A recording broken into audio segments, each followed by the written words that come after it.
And that was Thursday night as the North Bay Battalion defeated the Mississauga Steelheads.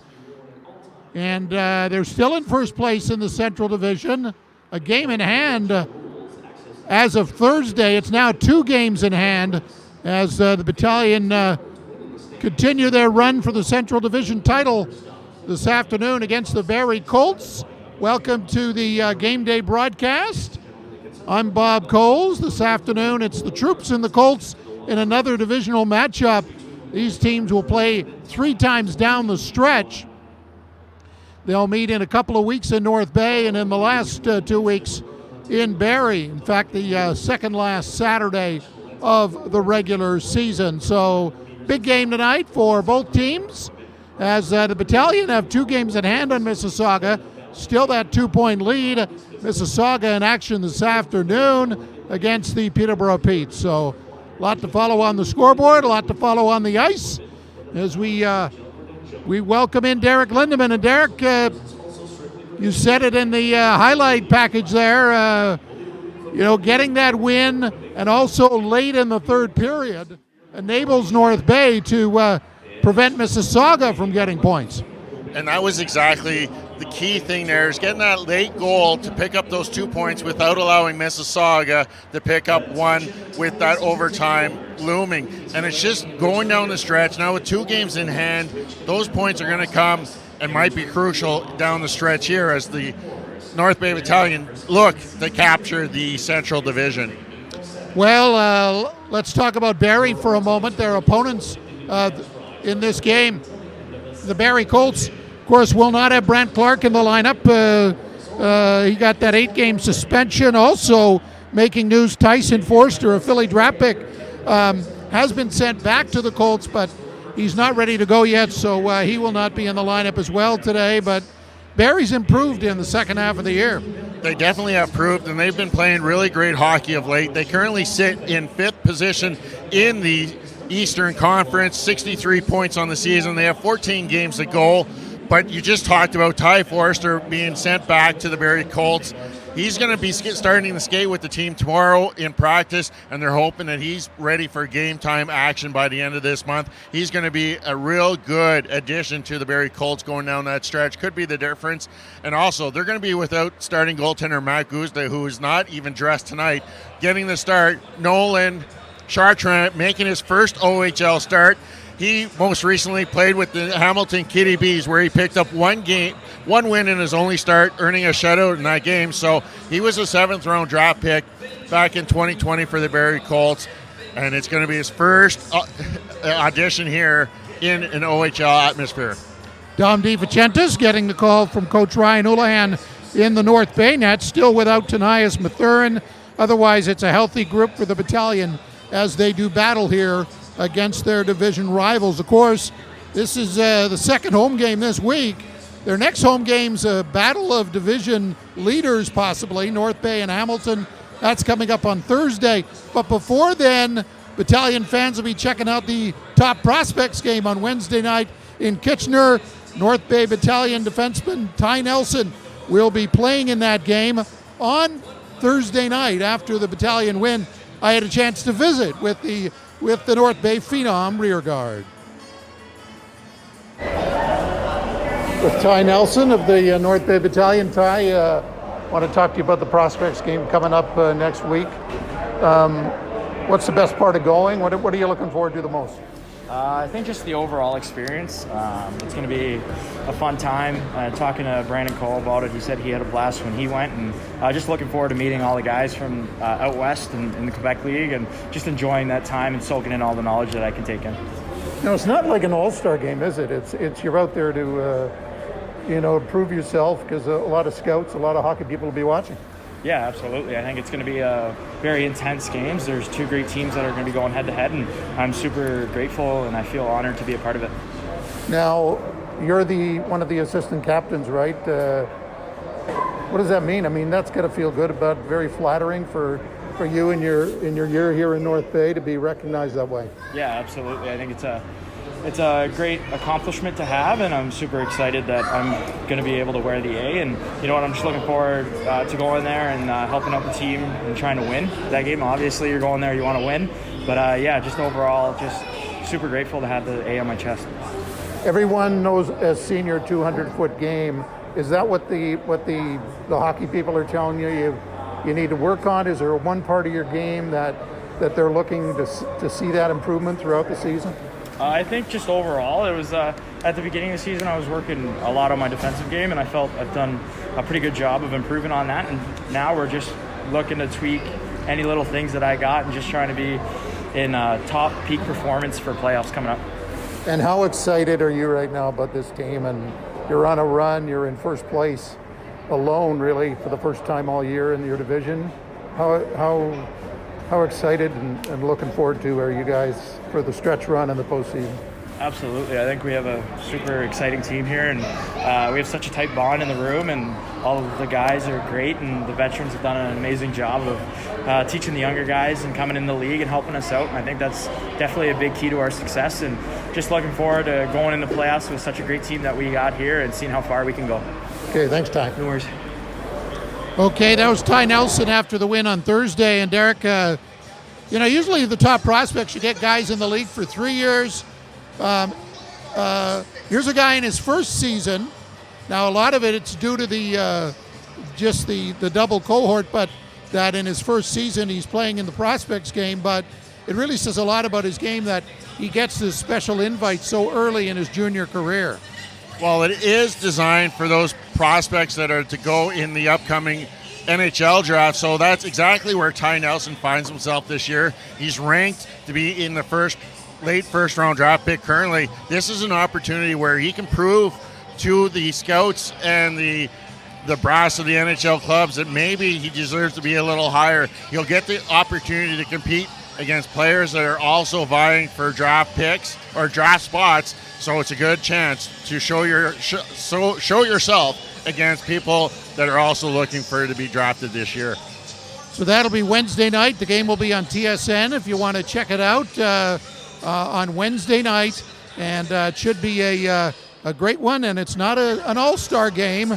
It's like your top level junior hockey, isn't it, Derek? I mean, these guys are playing for jobs and moving up in that draft come summer. Exactly that, Bob. These guys are vying for spots at the next level, getting to see how high they can get ranked to get drafted in a higher draft spot. And it's just like training camp for these guys. They want to show what they can offer to an NHL club and earn their spot ever so much in any NHL club that might be interested in them. And how they've improved over the year, right? That's what Ty was talking about, that they want to see the improvements in September and as they get into their stretch run of the regular season and the playoffs. So good luck to Ty. Sure, he's going to put on a great show for us on Wednesday night. Of course, a busy hockey weekend, Derek, as you know. Quite the show yesterday. Some big-time playoff action yesterday featuring the Nipissing Lakers. Unfortunately, the men fell to McGill, and the women lost in the McCaw Cup final to Brock in a thriller 2-1. But just a great show by the two teams. You've been calling the home games this year. What's your final take on how the two teams did this year? Well, let's start off with the men's side. They did a lot better than expected. They finished up second in their division, which seeded them fourth going into the playoffs. They knocked off a good Ottawa GG squad in the first round, but came up against the 8th seed McGill Redbirds. They were a little bit more speed than what the Nipissing Lakers were used to. The Lakers came against a couple defensemen that were out with injuries. Their two top defensemen they missed in that final game yesterday and just couldn't deal with the speed of the Redbirds, who came away with a great 3-1 victory. But what an atmosphere it was here. The kickstart, a beautiful Saturday afternoon that ended with the McCaw Cup being decided here in North Bay. Unfortunately, it was the Brock Badgers that came away with a 3-1 victory. The Brock Badgers, you know what? They came in as only the third-ranked seed in the West, but they never lost a game after scoring that first goal, especially able to lock down some of the best teams in the third period, and that's exactly what they did with the Nipissing Lakers women's team. They shut them down and weren't able to let the Lakers really get anything established and just couldn't come back into this game. They tried to, just couldn't get the momentum. Great crowd on hand. About 1,500 fans were here at Memorial Gardens yesterday. They're going to head off into the Nationals. It starts on Thursday in PEI at Charlottetown, and they're going to have a good opportunity. It looks like they're going to be taking on the University of New Brunswick in the quarterfinals. It's, again, going to be one game do or die for who advances into the championship round there in Prince Edward Island. But when you're looking at what they did overall, it really is going to help the recruiting here for Nipissing Lakers to try and recruit players, knowing that they are one of the top teams in the nation here, and it just is going to do that much more to draw players to come here and play for the Lakers here in North Bay. Yeah, feather in the cap for Darren Turcott and the coaching staff, and of course the players. Congratulations.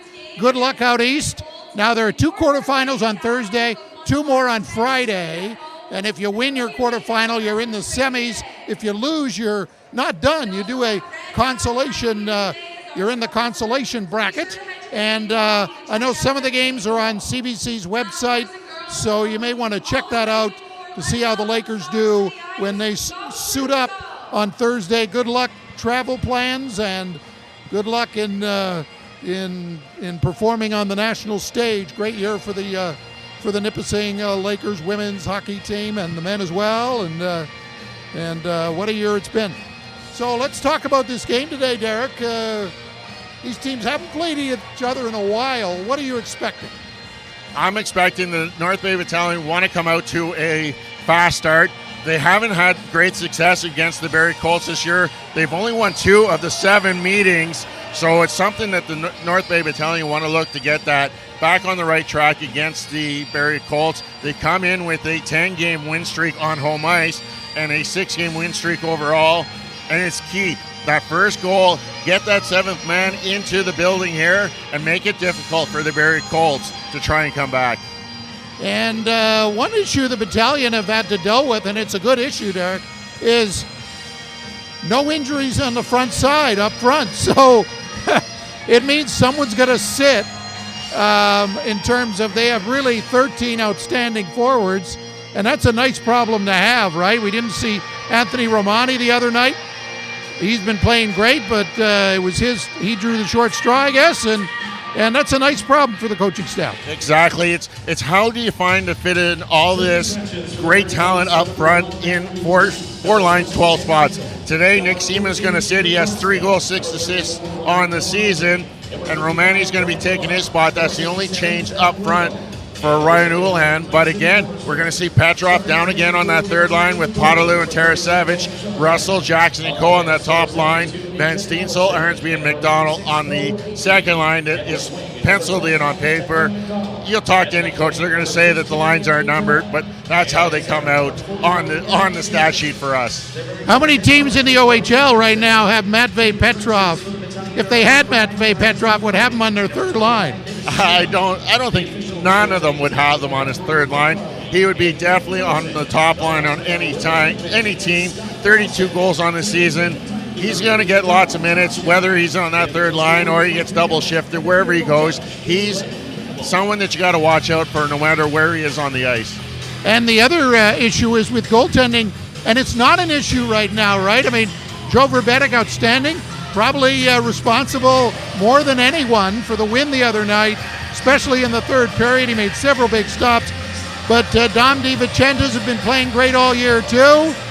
He's like that year Pat Henkin had with the Blue Jays where he got like 11 wins and his ERA was under 2.5 or something, but he's had some tough losses when they haven't scored for him. But Dom DiVincenzo's has been outstanding, so again, a nice problem to have. Exactly, and that's the type of problem you want to have if you're a head coach.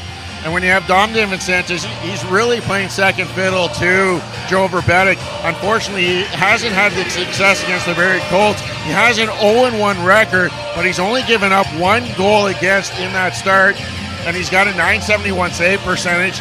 It just seems that when he's in goal, the North Bay Battalion don't seem to be scoring as much. So even though his win-loss record is lower, he still is having a fantastic season for his first year in the OHL. Yeah, really, the only area that they might have a little concern about is defense without Mathurin, but it's been pretty good lately. A lot of leadership back there, and we're seeing that as the Battalion get ready for this push as the week wraps up today, and they get ready for 3 games next week. A home game, a big battle of division rivals and leaders on Thursday night, the Hamilton team, and then on the weekend they hit the road. Final game in Niagara this season on Saturday night, and then one more battle with Mississauga next Sunday afternoon. So it should be a good one. I know the two boys anxious to call it are getting pretty nervous right now, so we'll throw it to them. Here's Courtney Kenny and Derek Lindemann. Thanks, Bob. Not so much nervous up here. It's becoming like second nature for Courtney Kenny there behind the mic for the play-by-play action as we get set for the Barrie Colts, who come in here in the 5th spot in the Eastern Conference against the North Bay Battalion, who currently sit second in the Eastern Conference, first in the Central Division, trailing only the Hamilton Bulldogs by 8 points. After tonight, they'll only have 10 games remaining. Courtney Kenny, take us away. Thank you very much, Derek and Bob, taking us through the pregame show. And yeah, it's going to be a big one here today against the Barrie Colts, as you guys mentioned. And one thing I've argued with on the podcast, and I've argued on the broadcast a little bit, is maybe this Barrie Colts team is a bit more of a rivalry game than the Sudbury Wolves, just because of meeting each other in the playoffs the first 3 years that the Troops were in, whereas North Bay and the Wolves have yet to play a playoff series. Although that could change this year, it's not looking very likely for the Wolves as they're slipping further and further out of that 8th spot, Derek. But yeah, it's always a big rivalry whenever Barrie comes to town. Yeah, it's almost like that rivalry is so much higher. Just as you were saying, we went to Barrie a couple times to take in games there, and it's just the back and forth between the two teams. It's not like it's the distance. It's still pretty close. Just a 2.5 hour drive down to Barrie, and these two teams, they got it past playing each other in the playoffs, and there's a good chance that maybe they might hook up again this year. But that's not the question today. The question is what is at hand on the ice as the North Bay Battalion prepare to take on the Barrie Colts. Yeah, the Sudbury Wolves did the Troops a really big favor the other day by beating the Mississauga Steelheads 5-1. I don't think many people saw that coming, especially with the way that the game went here on Thursday, where it was a 2-1 victory for the Troops. But yeah, very exciting stuff for the Battalion, because now not only are they still 2 points ahead of Mississauga, they have 2 games in hand on Mississauga. So if they win here today, they'll go up 4 points in the Central Division, which is big. And as Owen Van Steensel said on the podcast, you know, it's nice that they have their fate in their own hands, and that's something that the Troops are able to enjoy for sure. And it hasn't really been something that they've been able to really enjoy too much since the first year, as they were Central Division crowned Central Division champs in that game that season. And we're looking to have another banner hopefully added to the rafters, or a couple maybe, for next season, the home opener. And just taking a look, Mississauga is taking on the Peterborough Petes, who have been red hot of lately. So that's another game we'll be taking an eye on, as Mississauga, the nearest rivals right now for the Central Division.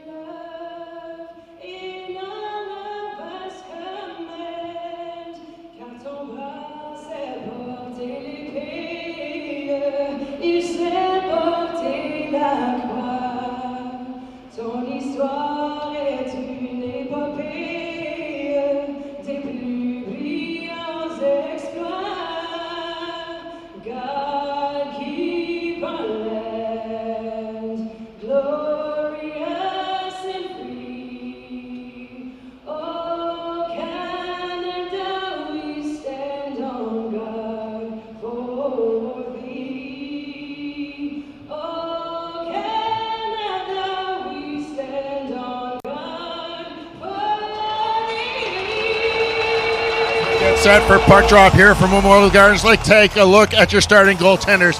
Getting the start is OHL career debut for the Barrie Colts, Nolan Chartrand. He was a 7th round draft pick back in 2020 of the Barrie Colts, most recently playing with the Hamilton Kitty Bees of the Greater Ontario Junior Hockey League. And getting the start for the North Bay Battalion, Dom DiVincentis. He's played in 21 games so far with a 9-8 record. a 274 goals against average and a 901 save percentage. Courtney, we're in for quite a matchup tonight. Can the goaltending be the difference? Could very well be. I mean, you guys mentioned in the pregame talking about Dom DiVincentis and how, how his one game has come as a loss, but he does have a 978 save percentage in that one game against the Barrie Colts. But yeah, it could very well be the difference as we have somebody who's 21 games into their OHL career versus somebody who's 0 games into one game into their OHL career. So it'll be an interesting to keep an eye on, especially considering the last time we saw a goalie that hasn't played much, Jonathan Lemaire, with Sudbury, he got lit up. So that's going to be the difference, to see if the Battalion can get some pressure early and not let Chartrand settle in between those pipes. And the opening face-off of the game is down, and we're underway as the troops get it into the Barrie zone. The Battalion are in the road greens with a quick shot from Kyle McDonald. The Battalion are in the road greens going from right to left, and the Colts are in the road whites going left to right to start this one. Good start there for Chartrand. That's the kind of shot you want to get as your first save here in the OHL, is a nice shot from Kyle McDonald. You want to feel that puck early and let those jitters get out of your system as he settles in. It might be a long night for him as the Barrie Colts are again without league leader Brant Clark on that defensive end. And what a player to get your first shot off against is Kyle McDonald. He's been fantastic for the troops, especially as of late. And the puck's now out of the Barrie zone to Ty Nelson in the neutral zone. He's just going to chip it back down to the far side corner, and Chartrand's going to come out and play the puck. He's going to get up to the near side half wall for Cardwell. Cardwell's going to look to skate it up over his blue line and up over the red line, and he's just going to dump it in. And it's to the near side corner in the Battalion zone. Nelson now with a bank pass behind it, but it's Jelsma who gets it. Jelsma now skating around in the Battalion zone with Cardwell coming in for support. It's back to the blue line, and the Colts are just content to chip it back in deep. Jelsma with the puck. He gets it to York. York now looking back to his demon of Lemieux. Lemieux looking to chip it in, and instead Russell gets it and sends it rink wide. Coe now looking ahead, but Nelson goes well offside, so Coe has to regroup. And Coe now bringing it in, trying to get it in on Chartrand, and Chartrand now with a big save. So again, his first 2 OHL shots, Kyle McDonald and Brandon Coe, no slouches at all, and he stood tall so far with 18:51 left in the first period. Looking at the regular season head-to-head between these two teams, Barrie is 5-1-1. They've won the last 2 meetings as they won it 3-2 on January 22nd in Barrie and an 8-2 win here in North Bay on the 16th of January. Yeah, but they haven't played a Battalion team like this that's been this healthy or this clicking. As the Barrie Colts try to get a stretch pass to McDonald, but McDonald can't quite get a handle on it, and then it's back into the Barrie zone. McDonald now trying to chip it rink wide. They get it up. It's at the neutral zone, just looking to dump it in, and the Colts do so. And they go rink wide into the near side corner with Govero picking it up. Petrov now. He looks rink wide. He gets it up to Tarasevich. Tarasevich chips it in, and he goes after it for Chartrand, but Chartrand decides to leave it for Connor Punnett, the local boy from Powassan. Petrov loses it to McDonald, and McDonald looks to get it across ice to Tiller. McDonald now gaining the zone, gets a pass Ladd, but he spins and turns, and it's back to the blue line. Back to the blue line for Akey, and he can't quite get a shot away. Petrov just rims it around, but it hits a weird bounce where the door where the Battalion come out, and it comes out to Ladd in the middle of the ice. Now Ladd carrying it up over the neutral zone. He dumps it in as the troops go for a change. Romani now back out there. He missed last game as a healthy scratch. Getting some ice time here now on that 4th line with Outwater and Wakely. And it's Oliver Smith who went in after it, and he can't quite get a handle on it as Wakely steals it, and he's skating it through the neutral zone. Wakely, a dangerous offensive player. He's going to be a star in this league. You can see that coming up soon enough, and as quickly as next year. And Height now coming in with a little bit of a move around Christopoulos, but he's going to miss the shot a chance against DiVincentis. Puck goes rink wide. Lemieux goes out to play it, and Lemieux sends it in for DiVincentis to play it. Lucan with it behind his net. It was left there by DiVincentis. Lucan looking for some options. He's waiting for his team to set up. He sends it up ice to McDonald. So McDonald back out on the ice after starting the game originally with that second line out there of Arnsby and Van Steensel. And the troops go for a quick change, so the other 2 make it out there. Colts now in their own zone. A little bit of a slow start to this one, but a couple of shots on net already, and 2 of them going in favor of the Battalion with nothing for Barrie. Arnsby in his own zone. Arnsby looking to get it. He almost gets stripped of the puck, but their Battalion are going to be able to recover as Nelson chips it out into the neutral zone. Lemieux picks it up in his zone. The Colts regrouping in their zone. They get it to the neutral zone or ice, but no further as they'll have to regroup. The Colts now just skating around in their own zone as we get a "Go Troops Go" chant going here in the building. And they're just going to send it in on DiVincentis, who blockers it away as it didn't really have much of a threat from the Colts blue line. Jackson now through the neutral zone. Jackson trying to gain some ground, and he's taken out, but then his with a quick shot from the face-off dot, and Chartrand makes the save. We talked about the issues with Ryan Uhlhandler trying to get so many of his talent in this lineup. Not a bad problem to have when you have the fourth line today of Outwater, Wakely, and Romani. They've combined for 25 goals in the season so far. Not bad for averaging 14 minutes a game for your fourth line. Not bad at all for the Troops, and they really like to roll those four lines as a shot from the point comes in from Nelson, but it goes well wide. Akey now looking to set things up for Cardwell. Cardwell skating it, or tries to send it up, but it's deflected by the Battalion, and back Winslow goes through the neutral zone. Colts turning it around, and they are just going to send it down the ice, but no icing is going to be called as it's waved off. Nelson, the first Battalion, back for it, and he's being hassled by Cardwell. Nelson now coming up over the blue line. He leaves it for Coe, and Coe just leaves it back for Nelson. Nelson taken out hard across the boards, and of course with the top prospects game coming up, the North Bay faithful don't like to see that from their star blue line. Coe with the little tip at the neutral zone, but he doesn't quite get the puck a friendly bounce, that way he can continue with it, and the Colts get a handle of it again. Shot on net by Tabak, and it's missed, and Coe now has it, and he springs Petrov. Petrov coming in all alone, he hits the goalpost. Matvey Petrov hitting the goalpost, and that was the first great chance for the Battalion on that one, and no goal there. Tell me that's not a scary sight on your first start and have a breakaway. Punnett with the shot. It almost handcuffs DiVincentis. Now a second chance, but DiVincentis standing tall. Punnett, the hometown boy, almost getting a goal here as it handcuffed DiVincentis a little bit, and the Battalion are back down into the Colts zone, but instead the Colts are now regrouping, and McDonald brings it into the Troops zone. McDonald tries to get it centered, but he can't quite get it on net, and it goes wide. Tarasevich over to Petrov. Petrov skating through the neutral zone. Petrov tries to get Tarasevich, but it's just too far ahead for him. And Podolou now out there as well. Tabak carrying it up through the neutral zone. Tabak sends it in, and DiVincentis is just going to glove it down with 14:08 now left in the first period. He's just going to say, let's take a little break, boys.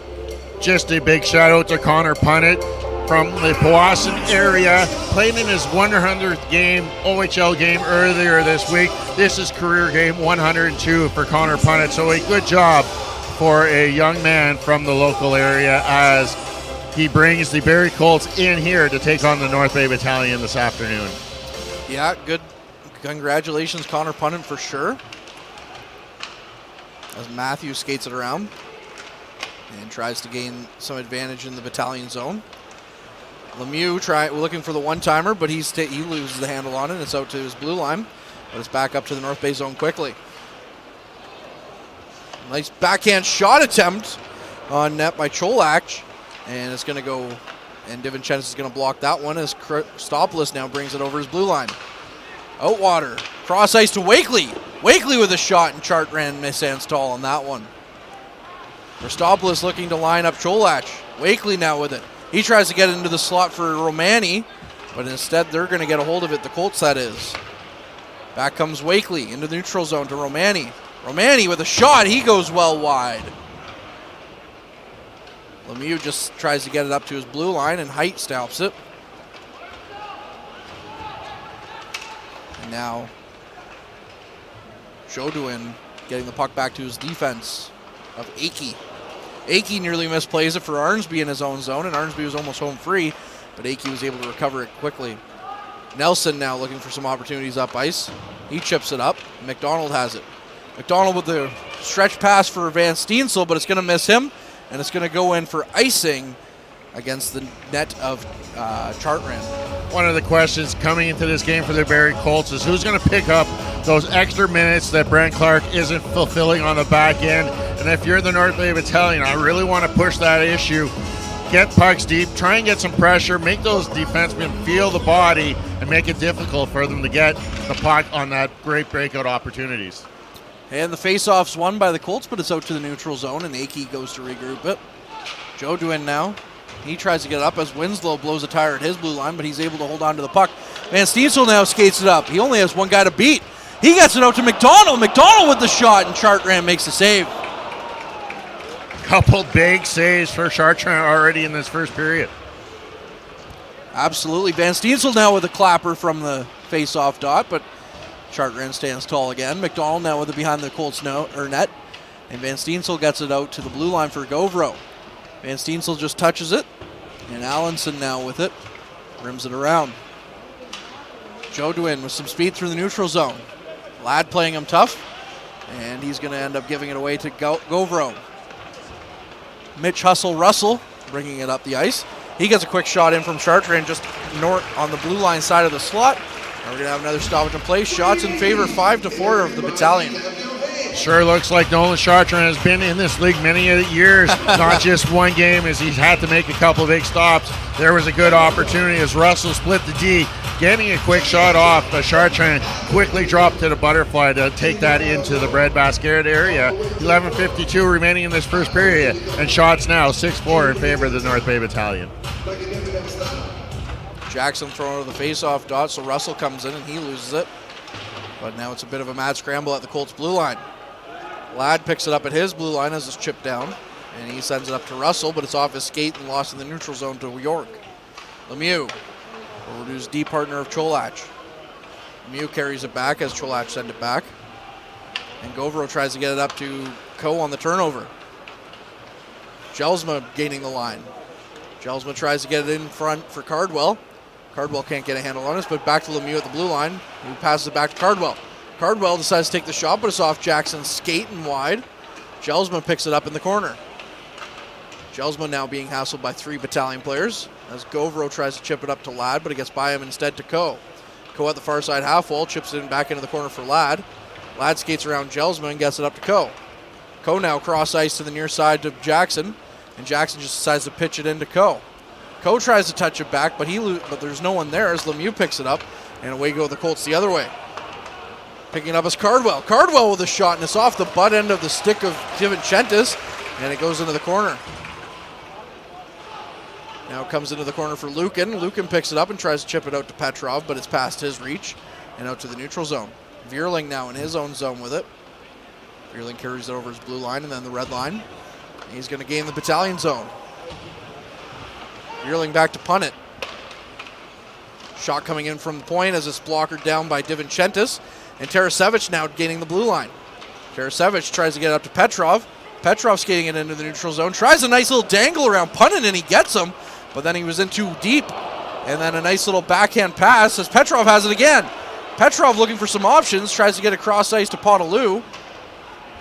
And Petrov has it behind the net for Tarasevic. And what a shot and what a save by Tarasevic and Chartrand. As the Battalion are buzzing here now with this third line gaining some meaningful offensive minutes. With Lukin with a shot from the blue line, and it's blockered aside by Chartrand. Back to Lukin at the blue line. Lukin gets it in deep. Podolou chasing it after Punnett. Punnett's going to get past to his blue line partner, and it's going to be up to McDonald. McDonald now gaining the Battalion zone as he's run up by Outwater. And Akey now comes in with the shot, and DiVincentis got a slight piece of it with his stick, and it's going to go and hit the end boards. Romani now over to Outwater. Outwater, a nifty little pass to Wakely, who then gets it up to Romani. Romani coming in with a sharp angle shot, and it's going to be turned right by Chartrand. Back out to Winslow at the point. Now it's going to get to Nelson, who's just going to knock it back into the Colts zone, and Akey's going to put it behind his net. Colts now scrambling in their own zone a little bit as the Battalion looks to gain some more time as Outwater goes after it. And the puck's going to be up to Matthews, who sends it back to Akey. Colts get into the neutral zone, but Nelson falling down is able to get it up to Outwater at the blue line. Outwater trying to skate it in, can't quite gain the zone, and Haight comes up with it. Haight now loses it to Outwater on a good defensive play by Winslow. And McDonald now has it for the troops. Nelson carries it up the blue line, looking for McDonald out front, but he's just a little bit too far ahead. And Winslow's just going to send it back in deep. Akey on the near side half wall, taken in hard by McDonald. but the puck's going to go around the back end of the zone to Lemieux. Van Steensel now hassling him. Tries to get the puck and is pinned up against the boards right behind the Colts net. And it's going to come out, and it's going to be given to Smith, who then loses it to McDonald. Colts are just going to be content to chip it out of their zone and go for a quick change. As it's back to their blue line for Van Steensel, and Van Steensel sends it in deep. Cholak now with it. He gets around McDonald, and then he leaves it for behind to Lemieux on the blue line. Ladd looking a little bit out of sorts on that one, but he's able to get it over to his D partner of Govro anyways, and the puck's back down into the Colts zone. Cholak up to Jojuin. And he's going to lose the handle on it. It's going to go to Govro. Jackson with it. Passes it over to Ladd, and Ladd's going to send it up for Coe. And Coe's going to get it into Chartrand, but Chartrand's just going to let it go off the side of his net, and he's going to let the Colts continue to play with it. Shot up ice by the Colts to the neutral zone, and Winslow picks it up and sends it to Nelson. And Cholak now is in his own zone, going after it as Nelson sent it right back in. Jackson carrying the puck. He leaves it for Winslow at the blue line. Winslow puts it up for Coe, and Coe loses the handle on it. And Cholak now gets a hold of it behind his net, and he sends it up ice. Ty York now tries to gain the Battalion zone and get around some defenders, and it's left there by Divinchentis in the corner as it was in the no-play zone. Bit of an interesting move there for the goaltender as he almost coughed it up in front, and he's just puck's gonna come out in front, and he's gonna grab it with his stick, and we're gonna get a stoppage of play, and our halfway point of the first period is gonna be sent over to Mr. Bob Coles, who's gonna bring you up to speed. Mr. Bob? Thank you very much, Courtney. Yeah, I don't think the Barrie guys wanted me to speak this period, but regardless, wide open game. Both teams getting chances. Matvey Petrov with a great chance. Both goalies look outstanding in this one. Nolan Chartrand and Dom DiVincentis, of course. And the shots 9-7 at this point for the home side. Coming up in our first intermission, we'll talk with Battalion General Manager Adam Dennis. And we'll also have an OHL scoreboard.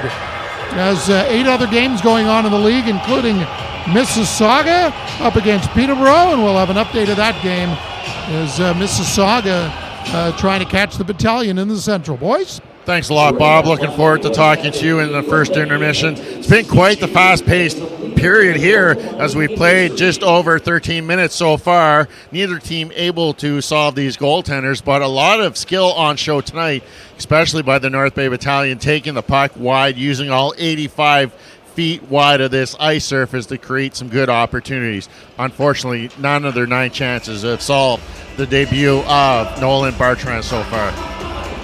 And we're back under action here at the Gardens as the Colts win the faceoff back to Akey at the blue line, but he can't hold it, and the Colts have to come out of the zone. Coe now with it, tries to get across ice, and he gives it up to Jelsma, and it looks like there's going to be an offside call on that play. Jelsma a little too anxious there, picking off that pass. Looked like he had some open ice ahead of him. He just didn't notice the Barrie Colts player still stuck in the zone to his left. They're unfortunately going offside for the Barrie Colts. Now Jackson trying to win this draw here for the Battalion. He does not win the draw as Cardwell comes away with it, and it goes back to Akey. Akey tries to gain the neutral zone, but he can't get it past Winslow. And Winslow's just going to send it back in for Russell. Russell now with a backhand chance, and Chartrand stands tall on that one with Coe getting a rebound, and he can't quite get a shot away. Cardwell now in his own zone. Gets it up to Allenson. And Jackson's going to be harassed by Allenson. Winslow gets over to Nelson. Nelson loses the handle on it, but it's quickly back to Russell. Russell skating through the neutral zone. The Barrie product against his hometown team. He's done pretty well in the past against these Colts as Cardwell gets it into the Battalion zone. Troops quickly regain it, and Tarasevic skates it up over the red line. Tarasevic, and it's just going to be offside by half a step by Potaloo. So another stoppage in play with 5:41 left in the first period. Again, the North Bay Battalion creating a couple scoring opportunities off of their creativity, going around some defensemen and taking that puck wide, sending it to the net. Unfortunately, Chartrand doing exactly what he's paid for, is to look big and make those stops. He hasn't been flashy so far, but he's made 10 saves, keeping the Battalion off the board. At least somebody's being paid here today, Derek. Holy jeez. As it's back to Lucan off the faceoff. Over to Christopoulos. Christopoulos gets it up to Petrov. And Petrov's just going to rim it around the Colts zone for Tabak. Tabak loses the handle on it to Podolou, and Tarasevic is going to pick it up. Christopoulos up to Tarasevic. Tarasevic tries to get it across ice to Petrov, and eventually he gets it after it hit McDonald. Podolou now being bodied behind the net by Punnett, and he's going to skate it back and just send it back to Christopoulos at the point. Christopoulos with the wide shot. Punnett picks it up, and then Tarasevic picks it up on the near side half wall. Petrov now in the corner. Petrov looking for it. He hands it off to Tarasevic, and it's going to be back to Lukin. Lukin's going to chip it in, and it's going to be Petrov who picks it up in the far side corner and leaves it for Podolou. Podolou now with a nifty pass out front to Tarasevic, but Tarasevic can't quite get a handle on it, and the Colts are going to come away with it in their own zone. It's going to be back out to the neutral zone, though, however, and Christopoulos is going to leave it for Lukin, and then Podolou is going to get a touch on it as it's dumped in, so no icing as Chart runs out to play the puck, and the Troops go for a quick change. Wakely coming in and giving pressure on Punnett, and he quickly gets it up ice. And it's going to be sent down to the Troop zone. Again, no icing, so the Colts are going to do exactly what the Battalion did and get a quick change in as well. Govro over his blue line, tries to get up to Outwater, but Outwater loses the handle at the red zone, but it's still going to go into the Colts zone anyways. And Romani's going to have it, but he's going to leave it for Cholach. Cholach now gets it, and it's up to the far side half wall before it's pent back to the end boards. Now it's on the near side half wall, and the puck gets all the way out to the neutral zone for Ladd to go after it. Ladd up to Govro. Govro behind his net. He's being harassed by Matthews, not the Austin kind. Up to Outwater. It's over to Wakely. Wakely now with some speed trying to get around Cholach, but he takes him hard into the boards. And Wakely falls over, but he nearly gets the puck back. Ladd now looking for a quick shot, and he's going to have one blocked as it was trickling out to the blue line. Cholach up to this blue line. Over to Matthews. Matthews chips it in. And he's going to chase after it with Ladd and Height. Height now passing it up to Matthews, who's in the corner. It's going to be back to Allenson. Allenson's going to get the shot through, and Divinchentis stands tall with his blocker. Arnsby carrying it over the blue line. He gets it to the red line and chips it and dumps it in. So the rest of his line mates can come out, and Van Steensel and McDonald. Allenson goes for a chase with it behind his net. And he's just going to chip it up and out into the neutral zone for Winslow to glove down. Winslow's going to come down quickly it was almost offside, but McDonald was able to get back onside. McDonald tries a nifty little move, but he loses the puck to Niendez, and it's going to be over to Jodwin, and now it looks like we're getting another offside call here the other way against the Colts. Yeah, Grisoli just going offside, unable to stretch that leg out enough to stay on side. With the North Bay Battalion, they got to keep doing what they're doing here in this first period. Get those pucks out wide. Let the skilled players do what they do best and get shots toward the goal. You want to get maybe a little bit more traffic in front and make it difficult for a goaltender such as Nolan Chartrand tonight making that first start. Yeah, and you have to think if the Troops continue playing the way that they have so far, they're going to get some more chances before the night's over as Russell comes in with a hard shot and hits the side of the net from a sharp angle. Up to Cardwell now. Cardwell loses the handle, and Russell turns around with it immediately and ships it up for Coe to go after. Coe, first one in, he beats out the icing call, and he gets it around the end boards for Jackson to chase after, but instead it's out to the neutral zone again. Nelson over to Winslow. Winslow leaves it for Coe. Coe looking for some options. He decides to try and shoot it, but it's going to go wide after hitting a body in front.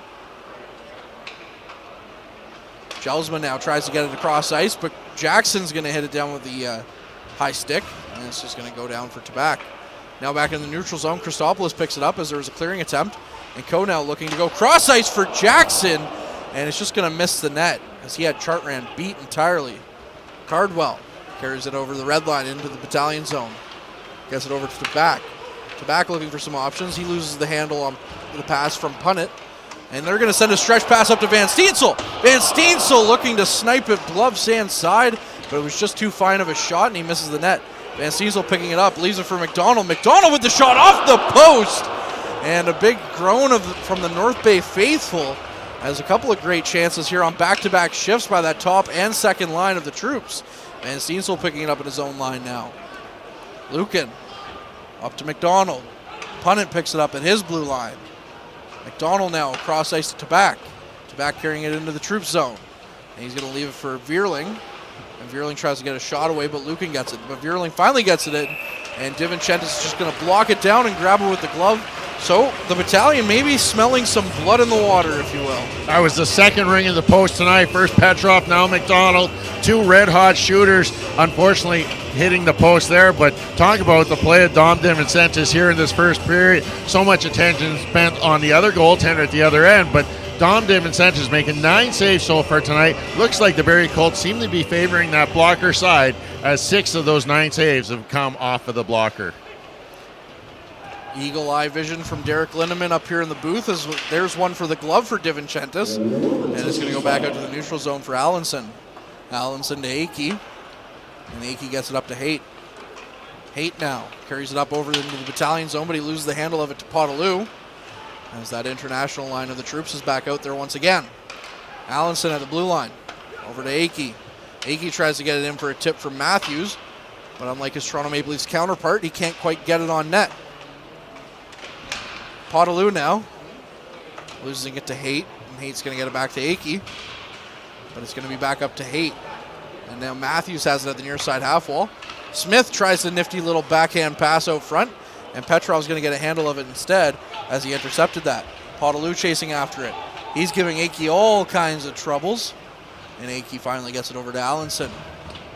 Allenson chips it up, and it's under the blue line, and finally the Colts get it out of their own zone as Coe comes and picks it up. 4 seconds now left on the clock, and that's going to be about what does it here for the first period as Winslow just holds on to it. And so the score after 1 period of play is 0-0, and the shots are tied at 10. Although if I was a betting man, I'd say the troops probably had the better looking period out of the two in that first period, Derek. Totally agree with you, Courtney, there. The Battalion having the better of the opportunities, hitting the post twice, and not able to solve. Nolan Chartrand making his first career stop, but the Barrie Colts have to be happy with the score and his play so far through the first 20 minutes. Now let's welcome in Bob Coles for the first intermission. Thank you very much, Derek and Courtney. Exciting period of hockey out there. The iron has not been kind to the North Bay Battalion. They could have had a couple of goals, but both goalies are really sharp in this one, and we'll have the stats in a moment. Around the OHL, Guelph trails Kitchener 1-0 in the first period. Peterborough down 1-0 to Mississauga. Remember, the Steelheads 2 points behind the Battalion. Sudbury and Niagara. Sudbury winning last night, and they're up on Niagara 1-0 in the first period. Hamilton and Ottawa, they're tied at 1. Erie and Owen Sound 1-0 for the Attack. London and Sarnia, the Knights up 2-1.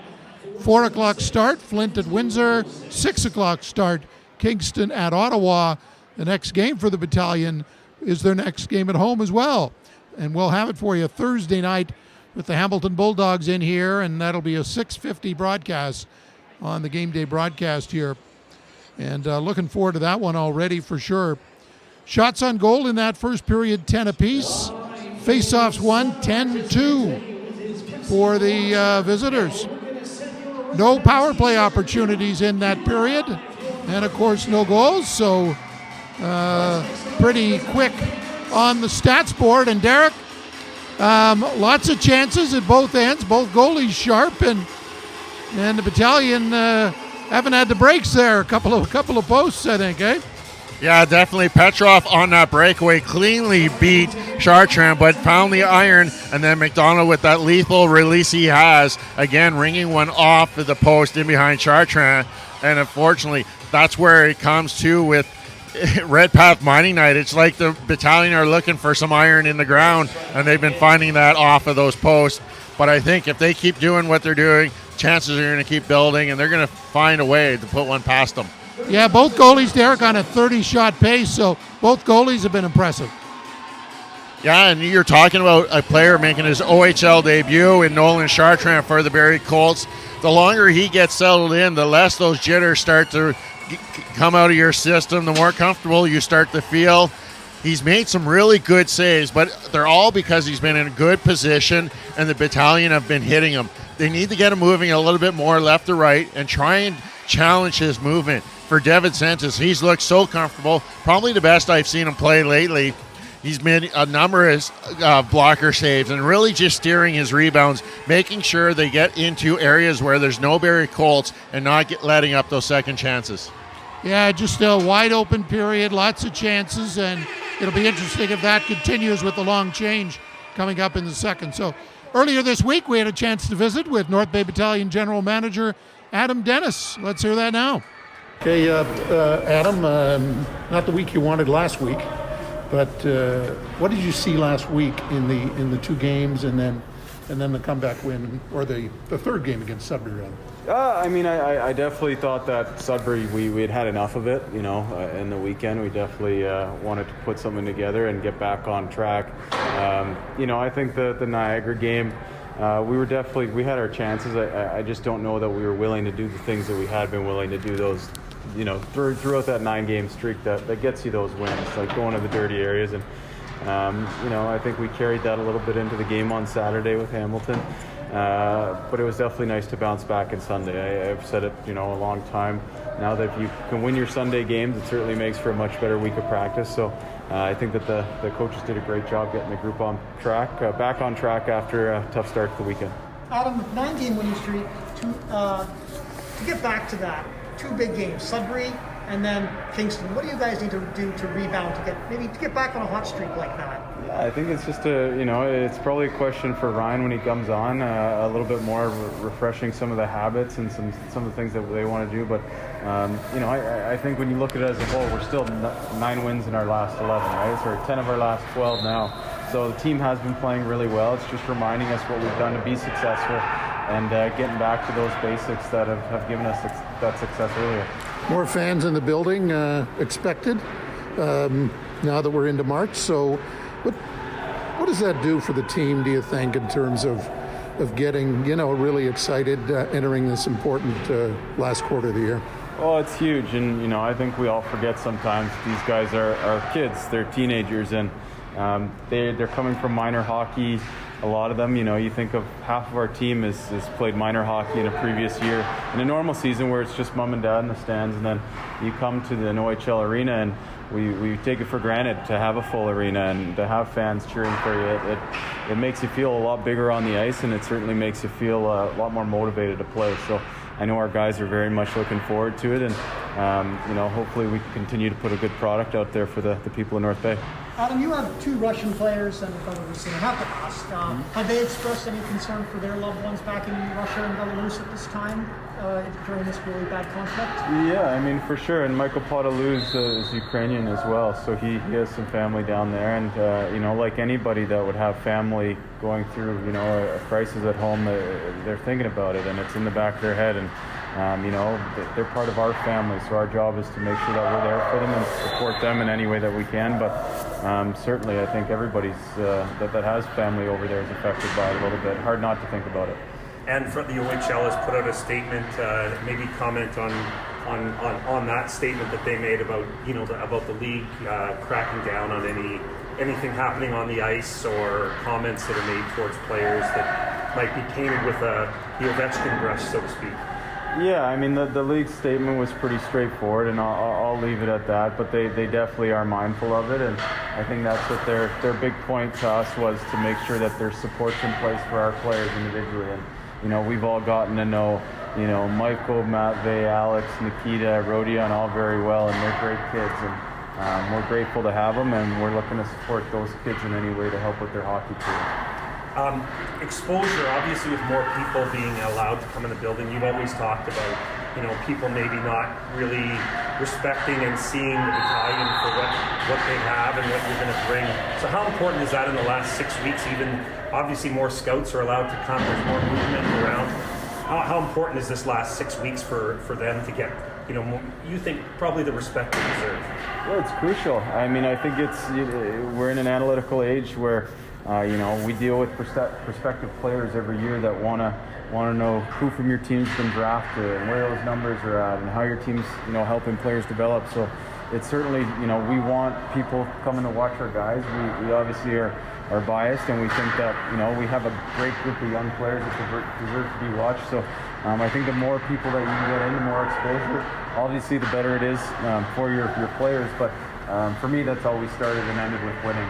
You win hockey games, people want to see you, and you got to credit the group in that dressing room for doing a lot of that this year and bringing the people out. Okay, Adam Dennis, the Battalion GM, just updating us on all things Battalion and get his thoughts on things. After today's game, there's just 4 weeks to go in the regular season, so we thought we'd spend a little time, Derek, on what's happening in the East. Hamilton right now looks pretty comfortable in the number 1 spot. They have 82 points. They've got an 8-point lead on North Bay. They've got 2 games in hand as well. That's important, of course. They're on a real roll. They have been for like 3 weeks. North Bay and Mississauga battling it out for that 2nd seed. Don't forget about Kingston. They're only 3 back of the Battalion, so whoever doesn't win the Central could drop to as low as 4th in the conference. Those top 4 have all clinched playoff spots. Now Barrie playing today, of course. They're in 5th, unlikely to catch Kingston. They're 8 back of them, so whoever finishes 4th may play Barrie in the first round. And Oshawa, the Battalion, still play them twice more. So that's coming up on the last week of the regular season. They host Oshawa and they finish the year at Oshawa. So those games could be key into what position the Battalion face or finish in, and Oshawa as well. Ottawa still can finish as high as 6th as well. And Peterborough has a 5-point lead now, Derek. Sudbury going great guns right now. They beat Mississauga. They beat Niagara last night. They're leading today. So there's some good races down the stretch in the East. Definitely some good races. And Peterborough Pete's, they've been red hot also of late. 8-1-1 over their last 10. They're in tight this afternoon as they trail the Steelheads 1-0 through 1. But it's exactly that. Almost every team there is still in a battle for at least one position. And some of those lower place teams like the Barrie Colts, when they get Ty Forrester back, they're going to be a different team in total. And you're going to have Guzda. He can steal series. The Oshawa Generals have looked mediocre of late. They're only 2-8 in their last 10, but they do have the offensive firepower to put goals in, and are going to get an opportunity. We're going to get a chance to see them here in North Bay near the end of the season. 67s are always dangerous, and as I said, the Petes, they've been red hot also. Stillman playing really good there in his hometown. And in the West, there's really a battle for top spot. Only 3 points separates 1 and 4. Flint on top with 75 points. Then you have London and the Sioux with 73. And London, they're having, Evangelista running away with the goal-scoring title. Of course, you have Cartier and Cairns and the Sioux. Windsor Battalion have dealt with them in a couple of trades this year. They're only 3 back of Flint. So all of those teams could finish top overall. And then Guelph, Owen Sound, and Kitchener and Sarnia and Erie fighting for the last 2 spots. Kitchener and Erie both have 52, or Kitchener and Sarnia both have 52 points. Erie with 50. Looks like Saginaw and Niagara will miss the playoffs for sure, but some good races in the West as well. Teams that we haven't seen, Derek, so it seems like the teams in the West are in another league this year. Yeah, the only team we've had an opportunity to see is the Sioux Greyhounds. They've gotten to see each other 6 times throughout the regular season. But when you look at those top 4 teams, it seems like every different week there's a different team that's gone on a run and is moving up in spots. Right now, the Spitfires, they're currently in 4th, but they've been 7-3 over those last 10 games. They're starting to move up, led by Wyatt Johnson, who hit the century mark in points this week. But any of those top 4 teams, they're definitely going to give a shot to come out of that Western Conference. It's a tight division. Unfortunately, we haven't seen anyone but the Sioux Greyhounds this year. Also wanted to highlight some former North Bay Battalion players who are doing good things. Mike Amadio got another goal for Vegas last night as they won their game. So he's up to, I think, 7 goals this year. He's since the trade from Toronto. Also, Nick Paul. A lot of speculation about the Nick Paul will be dealt by Ottawa. Ottawa says they've given their final offer to Nick Paul's agent, and don't know if any talks are being held, but reports indicate Nick Paul could be on the move. Of course, he started his career in Dallas, and there are some rumors, Edmonton, Colorado, a few teams out there. Nick Paul would be a great guy and a guy to win key faceoffs, a good guy you could put on your 4th line. He proved his value at the World Championships for Canada last year, so it'll be interesting if Nick Paul leaves Ottawa over the next couple days. And I think that's key. And just now, it's actually his 27th birthday today, so shout out to happy birthday to Nick Paul. But he definitely would be addition to any of those two teams. Most highly, Colorado and Edmonton are the two that are being most recognized of the likely landing spots for Nick Paul, but definitely can fill in on that third, fourth role, an energy player that can play any of the roles he gets put on by a coaching staff. We've seen it right here. He's timely scoring big goals. So anyone that can get him for a reasonable price down this road, it's going to be a win for them. And also, don't forget about Barclay Goodrow. He's used to winning Stanley Cups. I don't know if there's another one in his future, but Game 7 heroics with San Jose, a Cup winner in Tampa. He's going to be really important if Tampa or if the Rangers are going to get by Pittsburgh to begin the playoffs in about 6 weeks. Yeah, everyone's looking at the Rangers to be one of the finalists in the Stanley Cup race, but they'd still have to get through teams such as the Pittsburgh Penguins, who could be a big underdog heading in. They haven't played their best hockey, and when you got a rookie goaltender in such as the Rangers do in Siskerskind, you don't know what could happen. Pittsburgh is certainly set for an upset there if they face the Rangers early on. I'll just say this. Sidney Crosby's won 3 Stanley Cups, and it's been a while for him, so I would never bet against Pittsburgh. No one's talking about Pittsburgh, but there's, if you want to make some good picks and win your pool, maybe pick a bunch of Pittsburgh players to get on a little run. We'll see. Playoffs are still 6 weeks away, though, so a lot of jockeying to take place over the next little while, and a lot of jockeying in the OHL with just 4 weeks to go, just 10 games left for the Battalion after this game today, so a lot of big games down the stretch coming up. Scoreless after one here, and second team's about to come on the ice for the second period. Again, North Bay's next game will be Thursday night at home against the Hamilton Bulldogs and Mason McTavish. So I'm sure people want to check out Mr. Mason McTavish come Thursday night. And then they're on the road next weekend, Saturday night in Niagara, Sunday afternoon at Mississauga. And so that's their stretch over the next little while. And then they're home for Niagara the following Thursday. That'll be the next home game after the Hamilton game. So look at the Battalion schedule.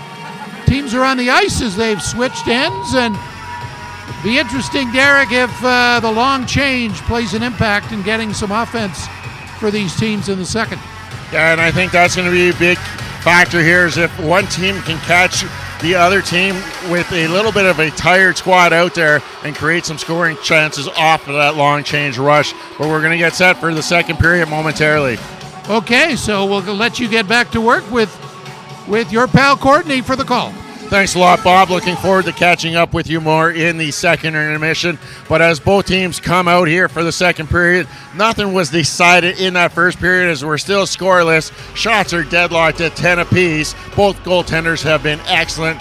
North Bay Battalion ringing pucks off the post twice, off the sticks of Petrov and McDonald. Courtney, can the Battalion find a way to solve this goaltender? I think they can. I paraphrase the general manager of my favorite hockey team. I think they can, and they will. When he was talking about signing all those big contracts that are now handcuffing the Leafs, of course. And the first goal is going to be huge because the Battalion are 25-1 when scoring the first goal, and 14-13-4 when the opposing team scores the first goal. So it's going to go big. And then also, if they're tied after 2 periods, it's 7-4-3 when they're tied after 2 periods. So hopefully for the troops, they can pick up that first goal really quickly. This is going to be a key second period in this matchup as both teams looking to get off to a quick start here. Battalion were able to get out quick early, getting a couple chances against rookie goaltender Nolan Chartrand, but unfortunately not able to solve him. Battalion liked the way that first period went, able to run all 4 lines, getting everyone in the lineup. As we just got a little bit of delay here, going to have to try and figure out what's happening down on ice level. Yeah, for sure, Derek, and it's going to be the game that I did yesterday in the Powassan Voodoos against the Sudbury Cubs. There was a bit of a delay in that game as well, as they had the billet appreciation. So I guess the ice or the carpets messed up the ice somehow because they had to come and scrape down the ice where the carpet had been. So interesting thing with that one. But Yeah, I'm not so sure why they're delayed here. I could have seen that after the first intermission when they did a puck drop. Sometimes if they put the carpet down when the ice is still wet. But they're going to go upstairs to the video review judge already here without play getting underway here in the second period. So curious of what's going on down at ice level. Did they just figure out, hey, maybe there was actually a goal on one of those post chances and then they're going to reward it? We're going to play from that point in the first period again? Did you see down in the States they had a goal reversed after a 40-minute delay in overtime? Both teams went to the dressing room. 40 minutes later, the referees called it off as a no goal, and they said, we'll give you 5 minutes to get back on the ice, 5-minute warm-up, and we'll reset overtime to 16:98. Just strange things happen, and strange things happen here at Memorial Gardens. Usually it's baseball. That's the sport that has weird things happen. Not really hockey so much, but yeah, I don't know what's going on as the referee's on the phone. We had that delay Thursday night when the water wasn't freezing quickly enough on the ice, but nobody has the squeegees out. Nobody's looking at the ice surface, so I don't think it's a question of the water freezing tonight. It's just weird how the officials are on the phone with the contact upstairs. It looks like Glenn Campbell, video review judge, is on the phone at the other end. Yeah, and speaking of weird delays, remember when we had the game delayed here because there was the crack in the drywall that wasn't a load-bearing wall or anything, and it looks like we're getting ready to play now, and nothing's changing. Well, they're going to go over and talk to the coaches again, but it's a good thing with Marley putting his helmet back on, so that means that we're closer to at least getting play underway. And not much of a discussion at the Barrie Colts bench, as it was like a flyby with the referee just getting really quickly past the bench. Longer discussion between Marley and Ryan Houlihan at the North Bay Battalion bench. This is where I wish they would at least have them mic'd up to say what's going on. Like, I wonder if something occurred during the crossovers of when the players came back onto the ice. Is Marley now coming over to the Barrie Colts to talk to their head coach, Marty Williamson, to explain the situation? Just technical difficulty that overhead camera's not working and the tablet's not working. Where you just got word, we're going to let Courtney explain to you what came across from our wonderful Mike Brito that's helping out with the OHL staff. Yeah, so Mike said that the overhead camera's not working and the tablets aren't working either, so that was the issue that they were having there. But finally we're underway now, and the battalion and the puck's into the battalion zone. The battalion are now going left to right in their home greens, and the Colts are going right to left in their away whites. So yes, play is underway. We're 15 seconds into the second period now. So interesting technical difficulties. They wouldn't have had this back in the 40s or 50s, I don't think. But here we are anyways. With Tabak now at the blue line. He blows a bit of a tire, but he keeps it on and makes the pass. Fierling with the shot, and it goes well high and over DiVincentis' net and out of play. So we're going to have our first stoppage of play, 31 seconds in. So you're going to tell me that they had a review to say that there would be no reviews going forward as they can't have the equipment. Just strange how things could happen here, as the phone call came from upstairs to say that the overhead cameras aren't working. So they're going to have to, if they do have to look, it'll have to be all reviewed upstairs, as the referees on the ice won't be able to use the tablet in the penalty box. Well, hopefully they'll be able to fix that at some point, because it is very helpful in determining good goals or not, as the puck's won back to Cholak at the line. Cholak over to Cardwell, and McDonald's going to get it instead, and it's going to be up to Van Steensel, who tries to spring Arnsby, but he can't quite get it past Cholak, and it's down into the Barrie end for Chartrand to play it. Quick pass out front by Arnsby to Govro. And Govro's just going to chip it in behind the net to Van Steensel, back to Arnsby, and it's going to get to Ladd at the blue line.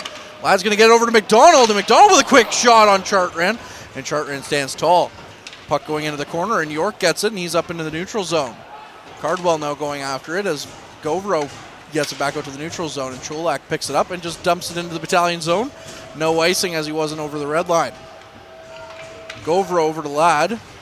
Ladd looking up ice for Potaloo, and Potaloo just gets a piece of it and sends it into the Colts zone, so no icing on that one either.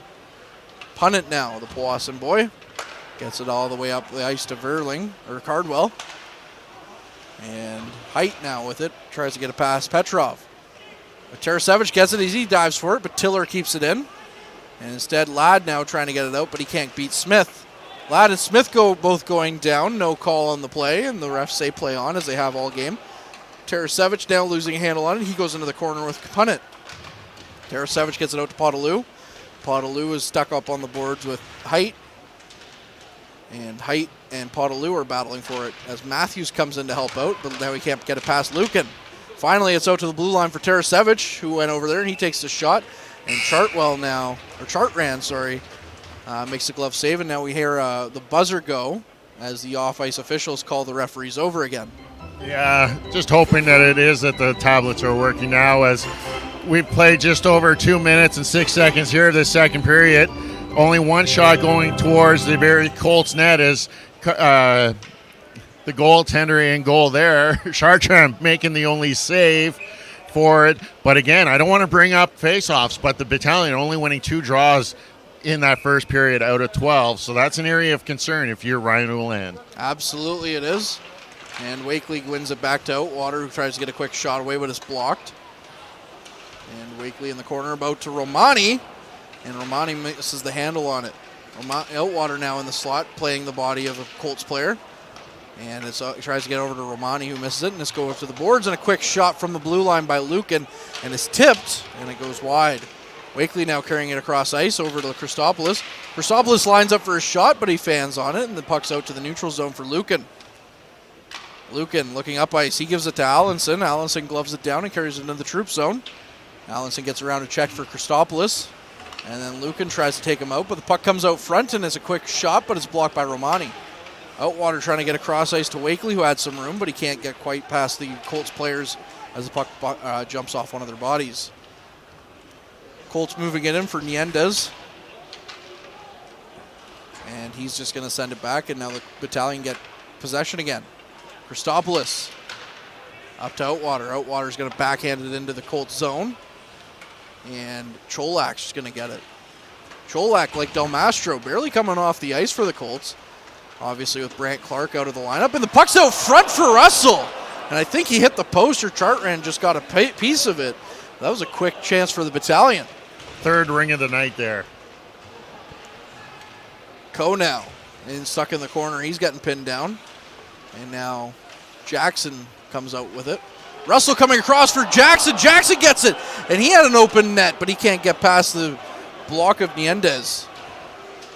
Nelson now with a quick shot, but it knuckles past the net. And Cholak tries to get it back up to the blue line. Grisolia gets it in, but he can't quite get it past the Battalion as Jackson now has it in the corner again. Big hit by Russell. And Jackson has it. He takes the shot on Chartran, but Chartran turns it away. Russell in the corner gets it up to Coe behind the net. Coe behind the net with it. He gets some space, and he tries to get it out for Nelson. Nelson takes the shot, and it goes well over the net of the Battalion. Winslow in the neutral zone with it, up to Nelson. Nelson leaves it for Coe. Coe looking cross ice. Coe looks to get it to Van Steensel, but Van Steensel misses the pass. And instead now it's going to be Vierling all in all alone by Divinchentis. Vierling with the shot. And Divinchentis just got a piece of it. And now there's going to be a delayed penalty to the Battalion. But Divinchentis with a big save, just getting a piece of it on the breakaway to Vierling. Colts coming up with it. It's McDonald, and finally the Battalion get a hold of it. So we're going to get our first specialty teams moment of the night as the Battalion are going to be on the penalty kill with 15-11 left in the second period. Arnsby taking the slashing call there on that breakaway opportunity by Verling, but a good job by Dom DeVincentis making that blocker save. That was the first shot on goal here in the second period, but the Barrie Colts go to the first man advantage of the game here. They are 7th in the league on power play, scoring on 24% of their opportunities against the number 7th ranked penalty kill of the Battalion, 80.6 kill rate as they go on the first penalty kill tonight.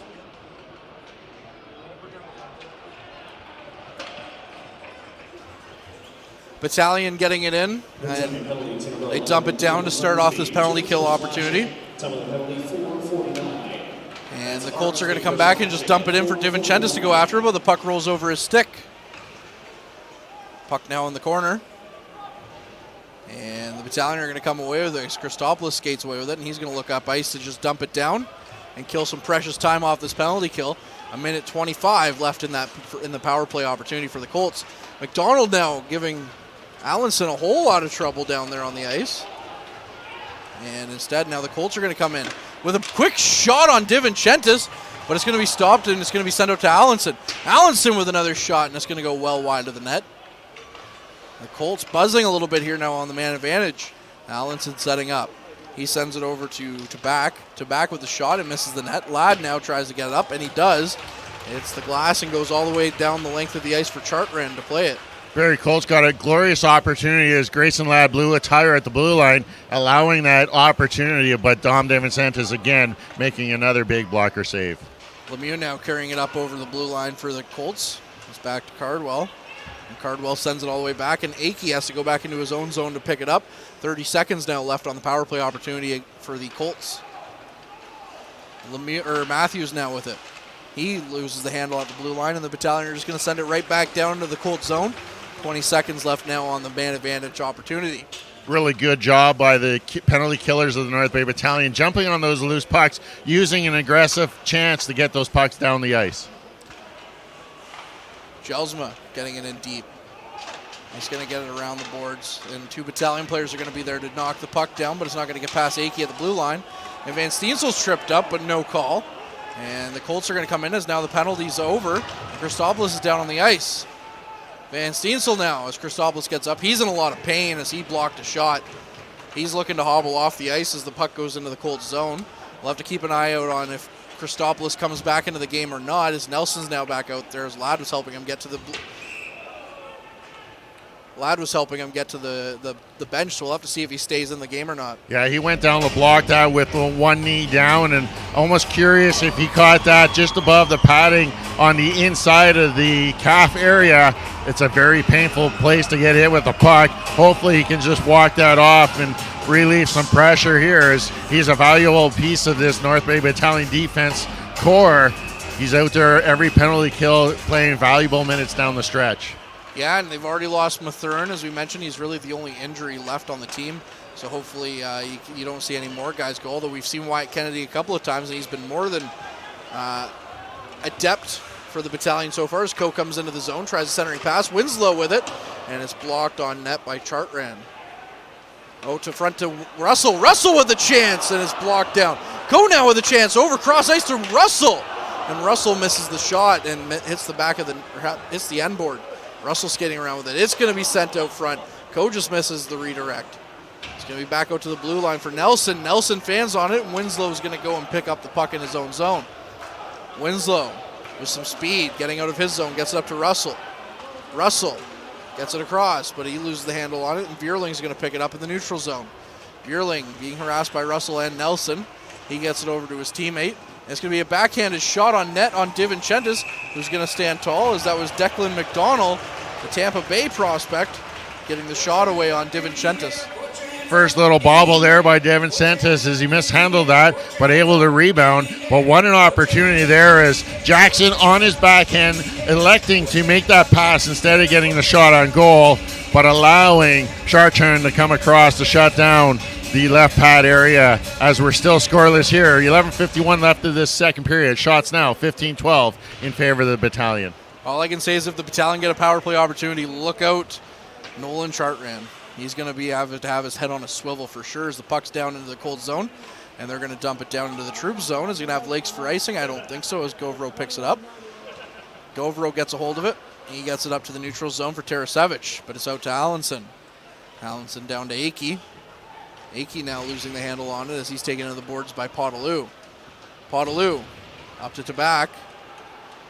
Vierling now picks it up, and it's back to Petrov. Petrov decides to send it all the way back into his own zone for Ladd, and Ladd looks to turn around and start something himself.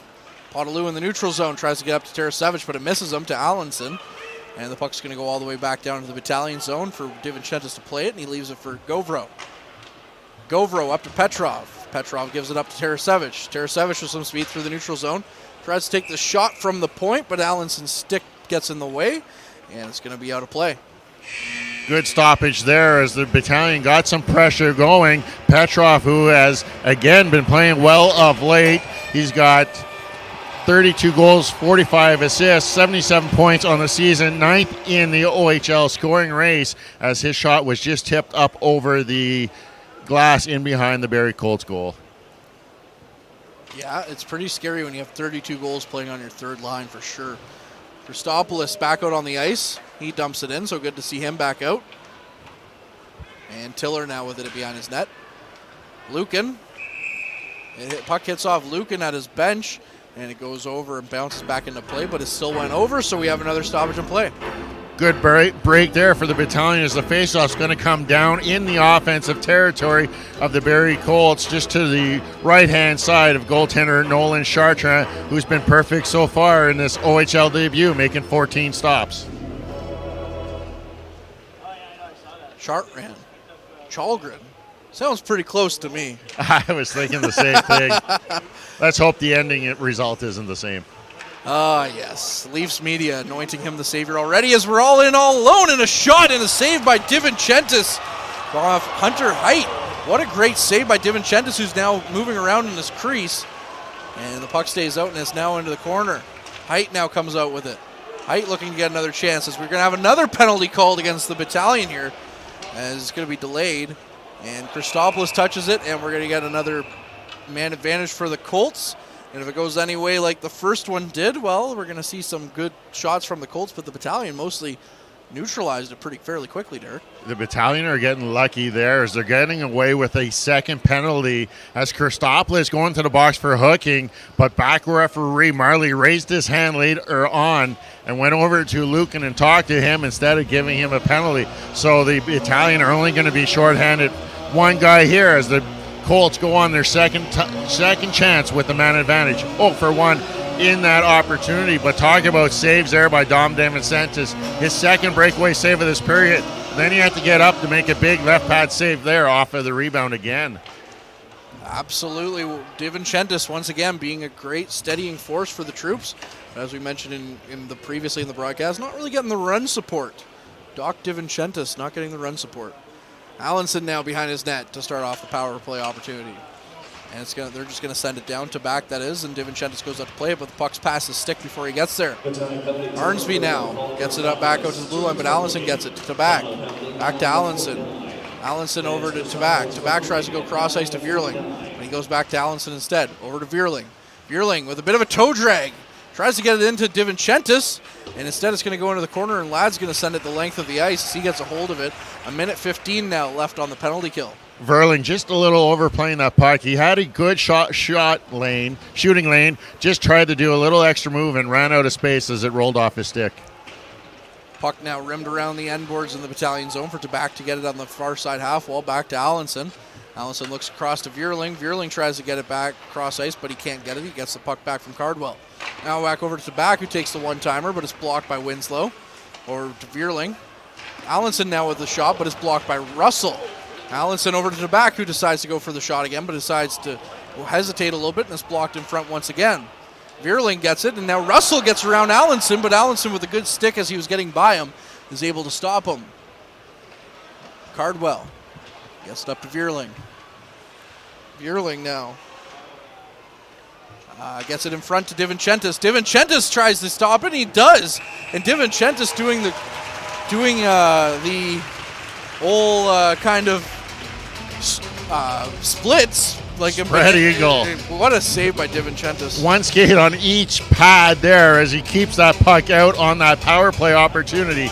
As we're still scoreless, 20 seconds remaining on the penalty to Christopoulos for hooking. But the Barrie Colts getting a good pushback here on this man advantage.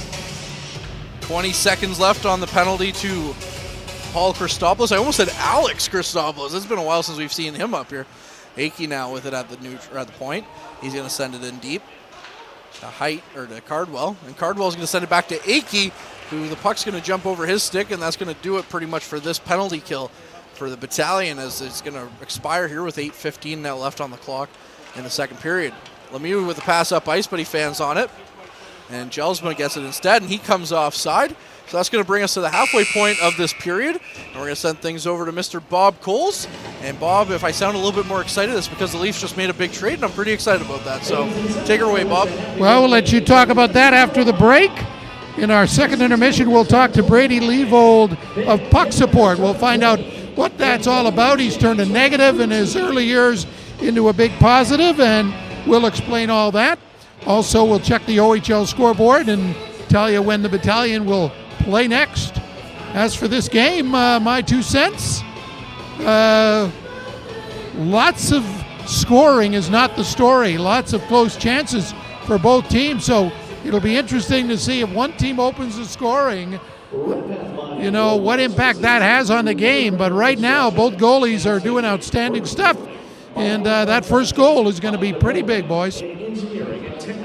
Thanks a lot, Bob. Looking to catching up with you in the second intermission. And we've seen a lot of scoring out of this North Bay Battalion team early on in the season. Unfortunately, of late, a little bit of a goal drought, only scoring 2 goals on Thursday night, but being able to beat the Steelheads by a score of 2-1, and have yet to solve Nolan Bertrand in the first 32 minutes of his OHL career. Yeah, it's been a good 30 minutes, almost 32 minutes of his OHL career so far. And as we've just mentioned, the Flyers, Bob's favorite team, making a big deal yesterday with Claude Giroux. Today, the Leafs making a big trade for Mark Giordano from the Kraken. So, trade deadline season is definitely among us, and it's an exciting time to be a fan of the NHL. Although maybe not so much a good time to be a Leafs fan, even though getting Giordano is big, as York comes in with a shot, but it's blocked in front by Tarasevic. And on the goal-scoring drought, it was just last weekend that the Troops outscored Sudbury 14-3. So, we'd like to see a little bit more of that here. That's Sudbury. Yeah, you know what? They beat Mississauga 5-1. And I'm going to laugh at that all day long. I'll tell you that much for free. Everything's for free right now. Lukin up to Petrov. Petrov at the blue line. Gives it to Tarasevic. Or Podolou. Podolou looks to take a shot, but he fans on it. It was Podolou who scored quite the nice penalty shot goal when you and I first went down to Barrie. I believe that was his first goal in the OHL as well. As the puck sent all the way down to the Battalion zone, we're going to get an icing call as Christopoulos is first back on it. Yeah, that was a nice opportunity there. We thought maybe he shot a little too early. We didn't quite have the angle that he did on the ice, but he beat the goaltender of that night, Lalama, to his blocker side, as that was his first career OHL goal. None better than on the road and on a penalty shot to boot. On the road against a hated rival, penalty shot. Doesn't get any better than that, no, for sure. Only thing wrong with our trip that time was Burger Priest. That'd be the only bump in the road, I would say, Derek, as the puck sent back down for DiVincentis, and he's going to hold on to it. And now that was pretty cocky of Cardwell, snowing Dom DiVincentis after the whistle, as he's got quite the shower on his chest to prove it, as the Battalion looking for that penalty from the official, as normally that would be called for unsportsmanlike and not looked highly upon if you're one of the opposition players. No, we'll see if Liam Arnsby has something to say with that when he gets back out on the ice for sure. As Allenson with the puck in his own zone. Gets it up to the back at the red line, and Russell's going to come and knock it back into the Colts zone, but the Colts are going to get back possession. McDonald now up the ice, but loses it to Russell. Russell tries to get it over to Coe, but instead Jackson's there supporting Coe. Nelson comes in. Nelson gets it over to Russell. What a save by Chartrand, in close on Russell. And Russell with the good, glorious opportunity by Nelson. I didn't think it was going to get through to him, but instead it did. Russell now in the corner as the Go Troops Go chant starts. Nelson back at the point. Tries to get around to back. Nelson just going to get it back behind the net for Coe, and Coe's going to leave it for Russell. Russell at the far side half wall. He's going to be taken to the boards by 2 Colts players, and it's going to be sent back up the ice for Coe. Coe's going to lose it to back in the middle part of the ice, and it's going to go up to Vierling. Vierling now, back to Tabac. Tabac, cross ice to McDonald, and what a save by DiVincentis, coming across to stop that one. Lemieux now with a shot, it goes wide. Jackson up to Coe. Coe gets it out of the zone and tries to get it for Van Steensel, but he loses it, and Lemieux picks it up. Lemieux over to Tiller. Tiller up to McDonald, and it's going to get to Nelson, but Nelson's going to lose the handle on it, so DiVincentis will have to come out and play it. Puck goes back out into the neutral zone for McDonald. McDonald leaving it at the blue line for Van Steensel. Van Steensel coming in with some speed. Tries to get it over to McDonald, but he loses the handle on it instead, and now Grisoli goes the other way. Govro in the back of the net. Up to McDonald. McDonald loses the handle on it, and Grisoli comes for it. McDonald picking it back up at the near side half wall, and Arnsby with it. Chips it up to McDonald. McDonald coming up the right wing side with some speed, and he's going to send it well wide and well high of Chartrand's net. And it's going to go for Tiller. Tiller coming up the ice with some speed, and he's just going to decide to dump it down, and it's going to hit the netting instead of the glass, and we're going to have a stoppage in play with 5 minutes left. So 2 big saves there, one at each end off of side-to-side one-timer opportunities. The first coming down to our right as Chartrand forced to go to his left to make a one-timer off the stick of Coe, and then going back the other way. Barrie Colts on a 3-on-1 opportunity with a good opportunity from that left-hand face-off dot as getting across Dom DeVincentis with that right pad save. Yeah, DeVincentis doing his part like he usually does. And Chartrand with the puck behind his net. And he's going to leave it for Cholach. Cholach, the Golden Knights property. Gets it up the ice to Govro. And Govro's going to chip it in. And it's going to go back for Punnett. Punnett, again from Powassan, originally drafted by Saginaw in the OHL. Sends it down for Ladd to go after.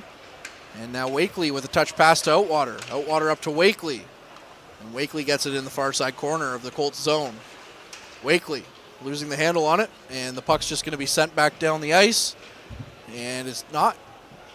It is going to have legs for icing, as it looked like it slowed down. 4:17 left now. Shots are now in favor of the Colts, 17-15. Looked like that puck was just here for the curling as it just went through the back of the house and out the end line for an icing. Just like maybe the Battalion were out there maybe sweeping it a little bit to get it the extra feet, but that one just making it over the end line, costing the Barrie Colts 200 feet for an offensive face-off for the North Bay Battalion. Who else is excited for that curling in October? I know Mr. Bob Coles is for sure. I'm pretty excited to catch some of it as well as it returns to North Bay. Tarasevich now at the blue line. Over to Punnett. Punnett losing the handle on it to Petrov, and Petrov picks it up at the top of the zone. Tarasevich now bringing it in on Chartrand. Tarasevich to Podolou, and Podolou's falling. And it's going to go around the zone and all the way out to the Battalion end, and it's going to go for icing once again as Winslow's the first one back. 3:45 left in the second period. This is a tired 5-man unit that out there for the Barrie Colts. They've been out there for those last 2 icings, and now the Battalion are going to be able to get their top line of Coe out there, but a couple glorious opportunities there coming right inside the crease area. But again, Chartrand making all 15 saves so far tonight. Battalion pushing hard as the Barrie Colts are forced to use their timeout with a tired 5-man unit out there. Yeah, that's one of those moments where you're kind of like, I can't blame you for taking that timeout, but we'll see how that goes moving forward. If that comes back to bite them later in the third, maybe. But the Battalion, have definitely been buzzing. So have the Colts, but Chartrand has not looked out of place. No, and there just a nice little moment there as the 2 goaltenders crossed at the red line, giving each other a little glove tap just in recognition of the outstanding play. It's just respect, and it just shows that between goaltenders you can have that much respect, even though you're separated by 200 feet of ice and 10 other players. You're still the last man, and you're looked highly upon. And it's no easy task coming in as a rookie here to take on the number 1 seed in the Central Division, the North Bay Battalion. Well, and I mean, DeVincentis was just in his shoes a few months ago coming in for his first OHL career start. And maybe not against the first seed, but still. So Chartrand now getting some glove taps, as you mentioned, from DeVincentis, and you got to have some respect for him as well. Coe now off the face-off over to Nelson. Nelson with a hard shot, and Chartrand stands tall with that one, getting it up in his chest and holding on for the stop. So now the Barrie Colts will be able to change if they want to, but they're going to stay out there after that timeout as they were able to get a little bit of rest. But good job by the Battalion winning that job to get it over to Nelson for a clear shot. Unfortunately, nobody in the way of Chartrand as he was able to watch that all the way into his chest. Colts win the draw, but it's Jackson who picks it up. Jackson over to Nelson, who sends it rink wide to Winslow. Winslow almost losing the handle on it to Smith, but he gets it up to Allenson, and Allenson tries to chip it out, but Jackson's there to stop it. Puck flipped up and out of the zone to Nelson. Nelson now chips it up, and it's gone to Coe, but Coe just chips it in, and Akey picks it up and gives it to Allenson. Allenson up to Smith, who gives a tough pass to Height. Height now goes up ice with it and leaves it for Matthews. Jackson in his own zone goes rink wide to Nelson. Nelson chipping it up for Coe, and Coe looking cross ice for Russell. Russell behind the net. Leaves it for Jackson. Jackson with a quick pass to Coe, and a nice pad save on the butterfly by Chartrand. Russell now tries to get out front to Jackson, and it's going to go wide. And the Colts are going to send it down the ice. Christopoulos, first one back down for the Troops, and he's going to send a stretch pass up to Coe as the Colts were caught in a change. But Coe gave it right away to Lemieux.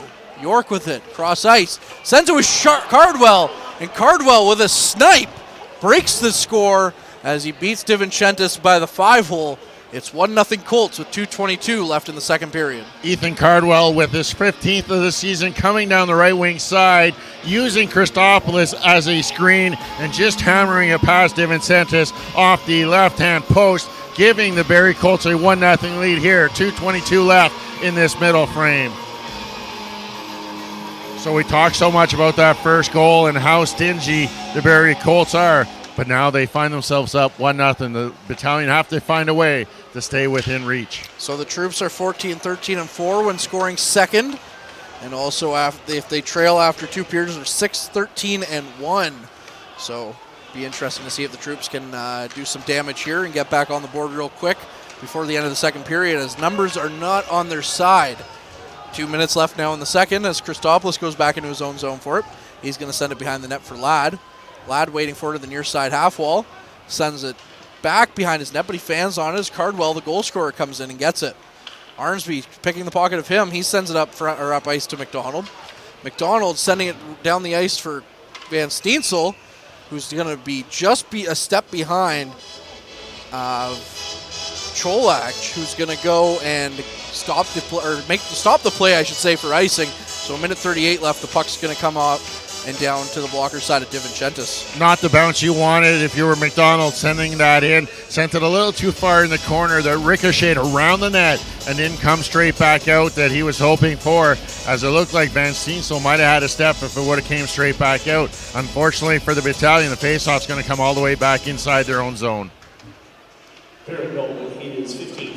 Donald now chasing after it, but instead it's going to get back out to his blue line. Veerling taken into the boards by Wakely, and it's left for Nelson. Nelson gets it up to Petrov. Petrov skating in over the blue line. Looks to take a shot, and it goes wide. And now McDonald with it again. McDonald over to York. York chases it, but it's considered offside for the Colts.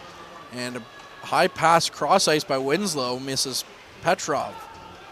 Nelson goes after it in his corner. And it's out front to Allenson. Allenson with all the time in the world takes the shot, but is blocked by Winslow. Final minute of play now as the puck's up to Wakely. Wakely with the shot. It's high and wide of the net of Chartrand. And Ladd now gets it back. Wakely trying to carry it in. He leaves it off for Tarasevic. Tarasevic's pass goes up and over the boards and into the crowd.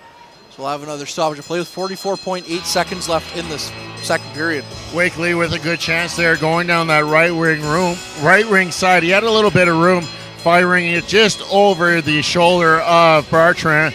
Wakely likes playing against this team as he scored 4 goals in the 7 games against the Barrie Colts this year. Yeah, Dallin Wakely. He's been found money for the Troops in that second round of the 2020 OHL priority selection. And now Cholak with it behind his net. He carries it up and out through the neutral zone. Cholak with some speed. Gets it over to Smith. Smith losing the handle on it, but it's going to go out in front to Cholak. And what a save by DiVincentis. Over to Coe. Coe loses the handle on it to Height. Height with the shot, and it goes wide. Back out to Cholak at the Blues line. Over to Lemieux. Lemieux with the shot, and DiVincentis, oh my goodness, almost went back to his post, and it almost trickled in. The Battalion collapsing a little bit here in the final seconds of the second period with 8 seconds left now. And the puck's going to get up and out of the zone. And it's going to go for offside, so that's going to do it for this period. And the score is going to be 1-0 at the end of 40 minutes of play for the Colts. Shots on goal, 20-18 in favor of Barrie, Derek. Yeah, unfortunately for the North Bay Battalion, they find themselves down by 1 goal off the stick in Ethan Cardwell with his 15th of the season. They trail also in the shot category, 20-18.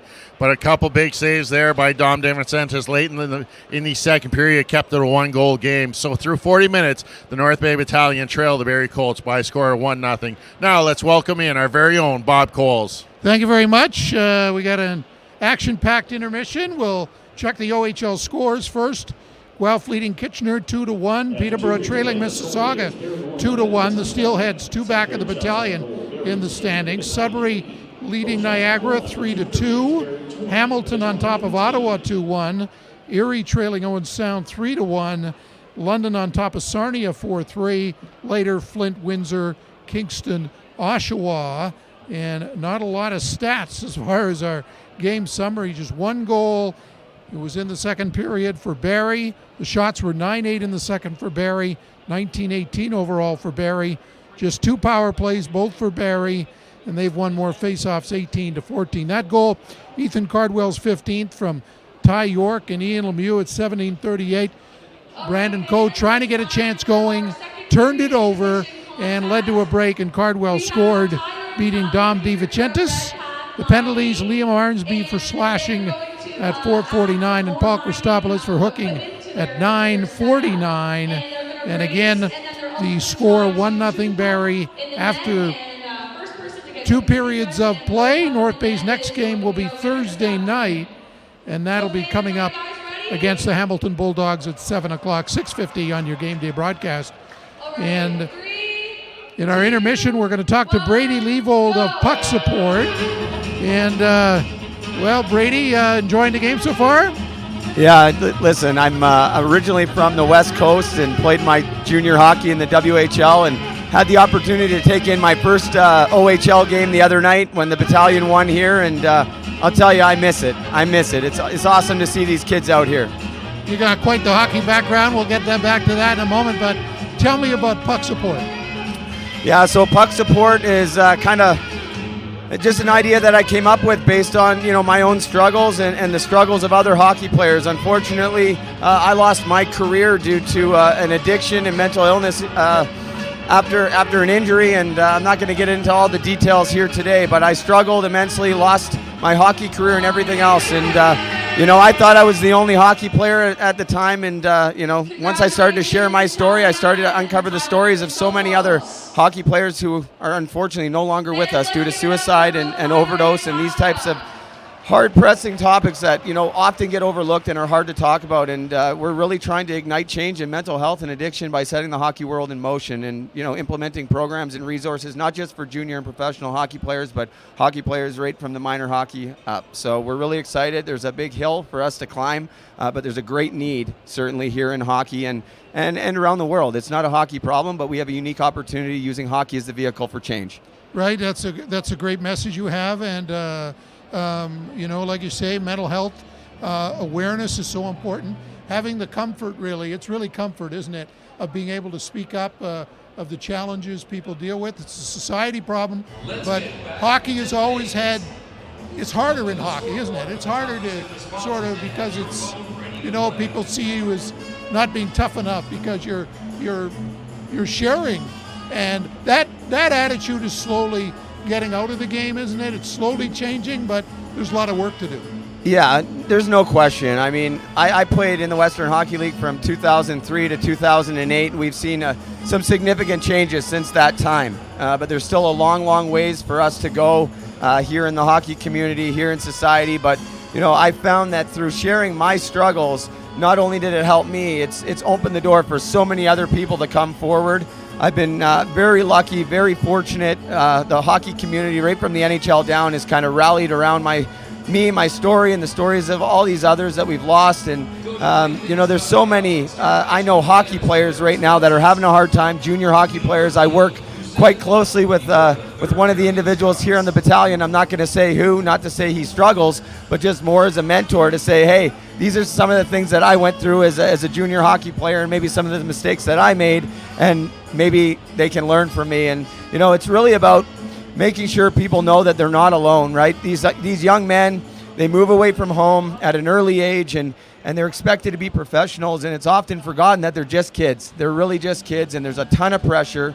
And we're really just trying to make a difference here and lift people up and really save lives. There's, we have 72 hockey players currently in our database who are no longer with us, many of which played major, junior, professional hockey, right down to minor hockey players. And as far as I'm concerned, one is too many. If we lose one, it's too many. So it's time for us to start talking about it, and that's just the first step. The second part of that is implementing resources, solutions. Where do these people go when they need help, right? That was always a big question for me. I didn't really know where to go, especially in hockey. You're worried about your career and what it's going to do to affect your career. If people find out that you don't have it all together.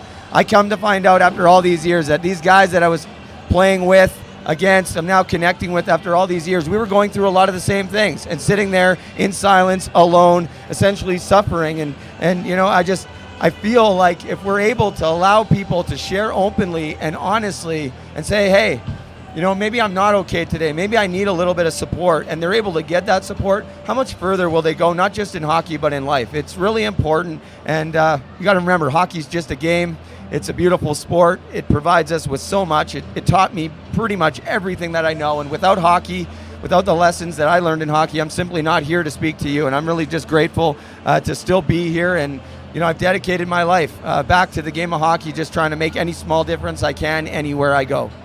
And again, your organization, you're just not a spokesperson. You've lived it, right? And sort of whether it's playing with Jamie Benn or Tyson Barrie and Jr. or playing with Steven Stamkos in Tampa,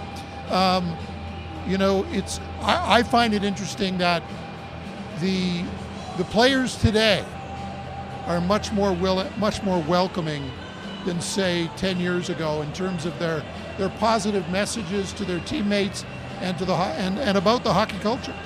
Yeah, it's no question. Like I alluded to earlier, when I was playing junior and professional hockey, I had a real hard time as a 16, 17-year-old trying to fit in with the guys. It was a different culture back then, a lot more hazing and that kind of stuff. So it's, I do a lot of work in the junior hockey world and the minor hockey world, and I try to keep tabs as much as I can and try to ask questions about how is it in the dressing room? How is it for you rookies? Are you going through any of this? And of course, we're always going to get a little bit of it. It's just the way that it goes. But there's been significant changes, and it's music to my ears because I really struggled throughout my junior career with homesickness, and honestly the first time of my suicidal tendencies came when I was away playing hockey. And you think, here you are 16 years old living out your dreams, and all I could think about was I don't want to be here anymore. And so when you strip away the game of hockey, we have to understand that everybody involved, right from the coaches down the management on any team, we're all humans. We all suffer at different times. We all have stuff going on, and if we're able to communicate that with one another, it really provides an opportunity for us all to succeed and be okay, right? I don't want anybody to have to go through what I went through. For people listening or watching right now, if you want to learn more about my story, you can simply Google my name, Brady Leavold, or check out Puck Support. It's a pretty dark story. You go from major junior hockey to the American Hockey League, up and down the East Coast Hockey League, and within 3 years I found myself homeless, right? A knee injury in hockey led me to some pretty powerful painkillers that I wasn't really aware of. I didn't know what they were, and I didn't know how they were going to affect my life.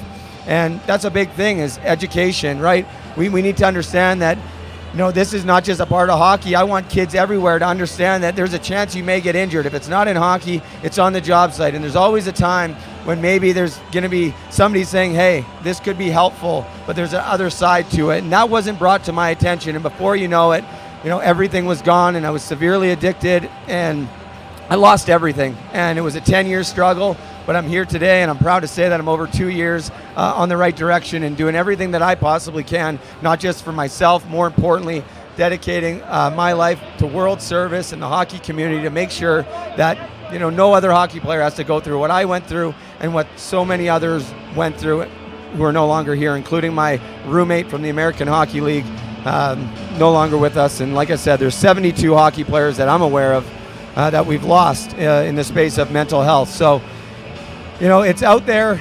People are talking about it, But what I see is people aren't doing enough about it. So that's where Puck Support comes in. We're looking to align ourselves with any like-minded people or organizations. It's not a one-man show or a one-organization show. We understand that this is a big task, and we're going to need an army to make a significant change. And if it's little changes, one at a time, we're okay with that. We're here, and people can check out pucksupport.com. Follow us on social media at Puck Support.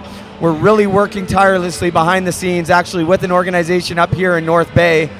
Shout out to the VS group here in North Bay, who's just taken on this project with my vision, and we're building the board of directors, and we're going to implement this nonprofit charity so that this can happen. And it's not a matter of can you afford this service or not. It's do you need this service? Don't worry, we got it covered. If you're struggling, we are here for you, and that's the most important thing. It's okay to be not okay. You look at my sweater, that's what it says on there, right? So just really grateful to be here and to take in this game, and got a couple young lads on the North Bay Battalion that I'm quite close to, and it's just great to see them out there and battling and competing, and really makes me wish I was still playing hockey in some capacity. But there's a new journey for me now, Bob. A new journey, and you're making a difference, and Puck Support is making a difference, as you say, and it's good you're here, not only to see the game, but it's good you're here helping hockey players and getting the message out, being that there is help, there are options, there are choices, even though sometimes it appears there isn't. There are services out there that people can access should they need to get through a very stressful thing. And people don't realize that these kids, they leave their homes when they're 14, 15, 16 years old, and they go to a new community, billets, a new team. There's pressure on them to perform, and it's nice to know that, if they're having trouble, if they're struggling, that there's services like Puck Support to help them. Yeah, and thank you for saying that. And I'm hoping that Puck Support isn't a standalone, and I know there's other organizations doing similar things, but like I said earlier, we need more people to step up and be there, and we need to be there for each other. And Bob, I believe it starts within our own communities, right? People helping people. That's the best way that I've seen, and I've been really lucky, Bob. I'm so grateful for the position I'm in, and thank you so much for having me here tonight, and just appreciate it so much. Okay, Brady Leavold of Puck Support again. Google Puck Support, and if you want to find out more, you can.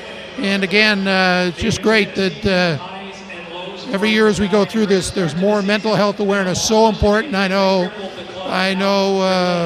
many families are impacted by this in the hockey community and out, and we welcome Brady's positive message here today. Thank you, Brady. Thanks, Bob, and take care. Hopefully we'll do this again sometime. You bet. Brady Leavold of Puck Support joining us here in our second intermission, which sees North Bay down 1-0 as we bring in Derek. And Derek, we speculated what would happen, whoever got that first goal. Well, Barrie got it, and they almost added to it in that last 30 seconds of the period. Yeah, a couple big left pad saves there by Dom DeVincentis, and then one just squeaking through that he was able to knock just wide of the post. He had to be the difference in keeping it a one-goal game down the stretch. But the Battalion battled back. They started to take control of the faceoff thoughts, winning the majority there in the second period. I think you just got to stick to your game plan, start pressuring and getting more shots towards the net, and just doing a good job, and there's no panic. You still got 20 minutes of play. And 20 minutes, and it's important. I mean, it just shows you the goaltending Barrie's getting. I mean, they've had trouble scoring goals on Barrie this year, haven't they? I mean, Matt Guzda's won a couple, and young Mr. Chartrand has been outstanding in the Barrie net, making 18 saves so far. Yeah, other than the one game that we talked about earlier that Courtney and I went to, the 8-3 victory over Barrie, everything else is the Battalion have only been able to score 2 goals at most, and even that game that Dom DeVincentis was a loser of, that was a 1-0 victory for the Barrie Colts. So it's just one of those teams that seems to have the North Bay Battalion number on this season, and unfortunately, sometimes when you get in a funk against a team, it just stays with you for some time. And what do the Battalion have to do here in the third period to tie the game and hopefully win it? I think just more of what they were doing in the first and second period. Keep trying to stretch the ice out, opening up that Barrie Colts defense. Opportunities will come. Rebounds will be there. Go to the net hard and see if you can make it a little difficult for Bertrand to stop those pucks and even see them coming in at you. Well, it's going to be interesting in the third period. It's also going to be interesting coming up on Thursday night with the Hamilton Bulldogs here. We haven't seen Hamilton in a while, of course, since in North Bay. They've picked up Mason McTavish, of course, since they were last here. They did play. Hamilton blew them out 7-2 last time they played in Hamilton. So Hamilton looks like the team to beat in the East right now. And definitely they've opened up that 8-point lead over the North Bay Battalion for top spot in the East. And they're just using this stretch time to try and get some chemistry going between their forward lines. They got depth in goal, and they got a really good back end. It's just how much can they click on the front end. They're the team that looks to be running away with the Eastern Division, and definitely they're going to have the limelight on them in the playoffs. That'll be 6:50, our next game day broadcast, and it'll be on Thursday night with the Hamilton Bulldogs playing the North Bay Battalion, and the Troops will be on the road next weekend, Saturday night in Niagara. That's the final game in St. Catharines this year, and then Sunday afternoon another showdown at Mississauga. That's a 2 o'clock start, and then their next home game after Thursday will be the following Thursday against Niagara, their last game with the Ice Dogs this year. So 1-0, Barrie on top. The shots are 20-18, by the way, for Barrie. Barrie had 10 shots in that period, North Bay with 8. So 1-0 and Barrie on top. We'll see if the Battalion can tie it up in the third, boys. Thanks a lot, Bob. Looking to catch up with you after tonight's game. Just funny watching the linesman trying to keep the Barrie Colts from coming on the ice, as he's only trying to let 5 guys on the ice to start the third period of play. The rest of the bench trying to get on to get a little bit of stretch on and get their legs out of them. But the Battalion find themselves down by a goal here through 40 minutes of play, and they trail in the shots 20-18. But if it's not for Dom DeVincentis, this could have been a much higher game, as it's still 1 goal. The North Bay Battalion look to come back in this third period of play. Now let's welcome back Courtney Kennedy for the call of your third period. Courtney, what do you like here in the third? Thank you. First off, thank you very much, Derek and Bob and Brady Leavold, for coming on and shedding light on his very important organization that he is a part of. One thing I got to say, when I watch these teams come out, neither of them had any really get-up as they hit the ice, and you don't really like to see that heading into a third period, especially for the Battalion, who trail 1-0. But the things that I've liked about the Troops so far is up until the last couple of minutes of the second period, they were very much in control of a lot of the goal-scoring opportunities, and it was just one shot that, well, a really good shot from Cardwell that happened to beat DeVincentis, and I think that the Troops are going to have to be here and get another good opportunity, but they have yet to get a penalty or power play opportunity, so we'll see if that factors at all as we're underway here in the third period, with the Troops going from right to left in their home greens and the Colts going left to right in their away whites. And it's the Colts who get it into the Troops zone first. Winslow, though, with a good stick, gets it down to block the pass across the ice. And Arnsby gets it up to Van Steensel. Van Steensel now falling as he comes over the blue line, but he still has control of the puck. But Allenson takes him into the boards. McDonald now losing handle on it behind the net, and Nelson comes in and just plays it, and it goes past McDonald again behind the net. Out front to Arnsby, and what a shot, but it's blocked, I believe, by Akey, and that just may make his foot a little achy.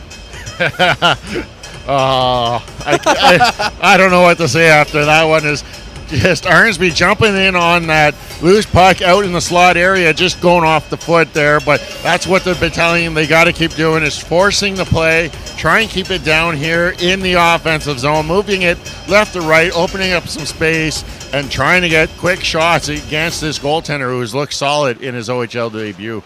Very solid as Russell comes around out front to Coe, and what a goal! Brandon Coe, the Coe Show continues on for the North Bay Battalion as they tie it up here early in this third period.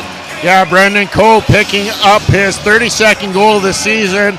That's now 86 points on the season, but it's only so long you can play with fire with, leaving Brandon Coe all alone in front, only 3 feet in front of Chartrand and beating him over the blocker. We got a dead even game here, After only 39 seconds in this third period of play, we're back on level ground, 1-1. Great goal for the Battalion to get back into it, and as you mentioned, you can only play with fire for so long, and that top line could not be handled or could not be silenced the whole game as Govro with it in his own zone passes it up to Russell. Russell up to Jackson. Jackson getting through the neutral zone, and Jackson over to Coe.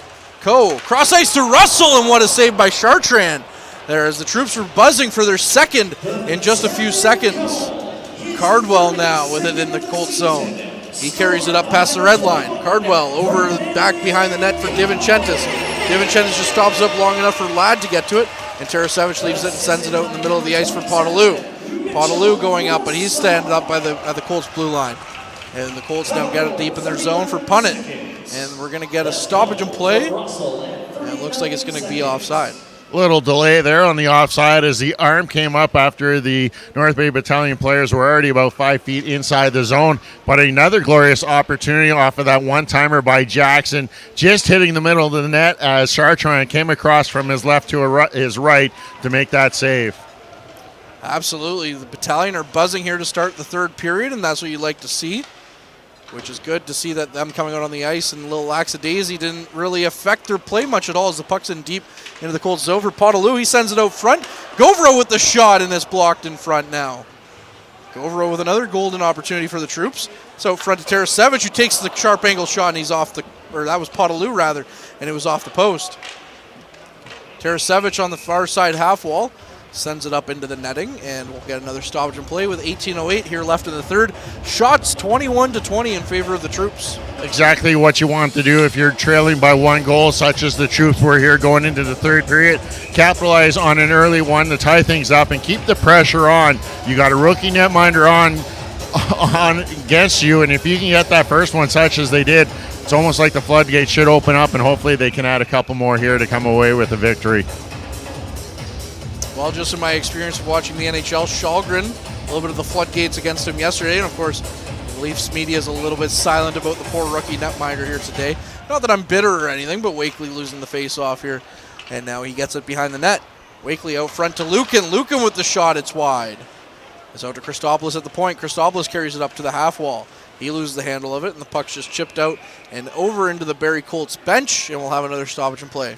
Quick call there by the linesman saying that it was deflected out off the glass, so the face-off will remain inside the Barrie Colts zone, but no penalty on the play as it's going to be dropped here to the glove hand side of Bertrand when play gets underway here. Battalion now leading in the shot category 21-20, 17:54 remaining in this third period of play. Be interesting to see what kind of penalties are called here in this third period as the Colts have yet to be penalized in this game. And the puck's dropped and Allenson gets it for the Colts. He goes around his net, and he's met with Jackson, and it's out front for Coe. Coe losing it to Akey. And a whole bunch of Colts players just falling on the ice here, but they get it up into the Battalion zone anyways. Far shot, Divinchentis kicks it away. Russell up to Coe. Coe at the blue line over to Jackson. And Jackson carries it in and takes the far shot, but it's over, redirected to Coe, and he just fans on his shot. Jackson battling behind the net with two Colts players, and it's hooked. There's the first penalty against the Colts as Russell's pulled down to the ice, and the referee's getting some cheers here from the crowds for calling a penalty against the Colts. Yeah, so with 17-19 left here, the North Bay Battalion will get their first man advantage of this game as they come in with the number one ranked power play in the OHL. They've capitalized on 26.8% of their opportunities, so a good chance here to take the lead early in this third period. And on the flip side, the Barrie Colts penalty kill has only killed off 77.6% of their opportunities. That's 13th in the league, so a glorious opportunity for the North Bay Battalion. Well, it took 8 seconds for the troops to get a goal in their last power play opportunity on Thursday, as Matvei Petrov, who currently has the puck, was able to score the game winner. Nelson, far side to Coe. Coe gets it in deep to Jackson. Jackson tries to get it out front, and instead it's intercepted by Lemieux, who sends it down the ice, and Nelson picks it up in his blue line. Coe now looks cross ice to Petrov. Petrov goes back cross ice to Jackson. Jackson leaves it for Nelson. Nelson up to Coe. Coe looking cross ice, but it's off a couple of bodies. And it's a minute 23 now left on the power play as the puck goes down to the Troops zone for DiVincentis to pick it up. Troops trying to get in without any real speed, as this time they're going to get through the neutral zone with a little bit of speed as Nelson carries it in. Nelson losing the handle on it, and Cardwell going in one-on-one on DiVincentis. Either Cardwell with the shot, he misses the net. Sharp angle shot once again from the Colts. How do you miss the net from that close? But hey, the Battalion will take it as Russell goes in, and he sends it in, and he scores! Mitch Russell turns right around and gives the Battalion the lead. The hustle going down and splitting the defense. Capitalizing on his 35th goal this season, Mitchell Russell splitting the D before just poking it through the legs of Cardwell. A missed opportunity down at the Battalion net as DiVincentis had to be strong there as the puck rolled off the stick of Cardwell, and then going the other way, Russell picks it up, splits the D, and slides it between the legs of Bertrand. The Troops take a 2-1 lead here on their first power play opportunity tonight. 16-11 remaining in the third period. Took a little bit longer than 8 seconds on that power play chance for the Troops, but they'll take it nonetheless as another Go Troops Go chant comes out here at Memorial Gardens with the team up 2-1 with a big hit from McDonald behind the net on Lemieux. And McDonald gets it in the slot, but now it's lost, and Tabak gets it out of the blue line. Tabak losing it to Ladd. Ladd's over to Van Steensel, who leaves it to Arnsby. Arnsby now bringing it through the slot, left for Ladd. And Ladd takes a shot, but it's just blocked in front by Lemieux. Lemieux now loses the handle to Arnsby. Arnsby takes Akey off the puck, and he tries to get it deep to Van Steensel. Van Steensel bodied hard by Declan McDonald, and now Govera with it. He sends it out front for Arnsby, and Arnsby misses a golden opportunity as he's taken down, no penalty called, and McDonald was looking for one as well. Shot from the slot coming in from Van Steensel, but he misses the net. Out to McDonald. Van Steensel now back in the slot, loses the handle of the puck, and Lemieux gets it up to McDonald, and the Colts go the opposite way. McDonald now bodied off the puck by McDonald of the Battalion, and Ladd with the puck now in his zone. Momentum shifting a little bit for the Troops here after they get that second goal, and is sent in deep for Petrov. Petrov trying to get it out front, and a nice neat little tip there by Tarasevic, but Cartran stands tall, and it's up to Petrov now at the blue line again. Petrov up to Tarasevic, cross ice to Podolou, but he can't quite get it, and Petrov also loses the handle on it. Couple of Barrie players falling down, and that's Smith who got taken off the puck, and Christopoulos picks it up. Podolou now gains the zone. Podolou takes a shot, and he scores from the face-off dot by the near side half wall. Michael Podolou gives the Battalion a 3-1 lead. Michael Podolou with a 6 on the season looked a little harmless as a shot coming down the left wing side, looking to go just off of the stick of Cholach as it goes over the shoulder of Bertrand as he went down into the butterfly. And as we said, you just got to keep to your systems, keep going. Things will happen. They got one past them. Now it's up to 3 as they take a 3-1 lead here. 5:37 gone in this third period. They've now got a 2-goal lead. That's twice, Derek, that we've seen Podolou take a shot that we didn't think was going to get past the goalie here against these Barrie Colts team. One in October and now one here in March. And it doesn't get much bigger than that one for sure. Michael Podolou with a dangerous shot. You know he's going to be a player here for the Troops for a few years as well. Colts now with some desperation in their game. Jodwin gets it up, and he's taken off the puck. It's sent out front, but the Colts lose the handle on it. Jodwin now getting the shot on, but DiVincentis standing tall once again. And we'll have another stoppage and play with 13:55 left in the third period. Shots in favor of the Troops, 24-23. The Troops looking like they have the excellent start here to this third period. Seventh man really getting into it as they open up that 2-goal lead. And Ryan Ruland really has to be pleased with the way the Troops have responded here. Trailing by 1 going into this third period and scoring 3 quickly. Now it's whether they can subdue the pressure the Barrie Colts will be throwing at them. Have to see if they are able to weather the storm at all for sure. Nelson now with it in his own zone up to Coe. Coe leaving it for Jackson, who leaves it for Russell. Jackson now called offside. And we'll have another stoppage and play here.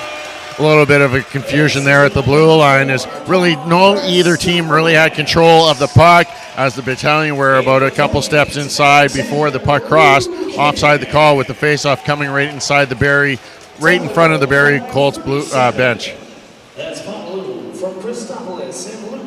Yeah, how things have turned since Cardwell had that shorthanded chance against the Troops and missed the net, and then the Battalion have scored 2 goals since and opened up that 2-goal lead.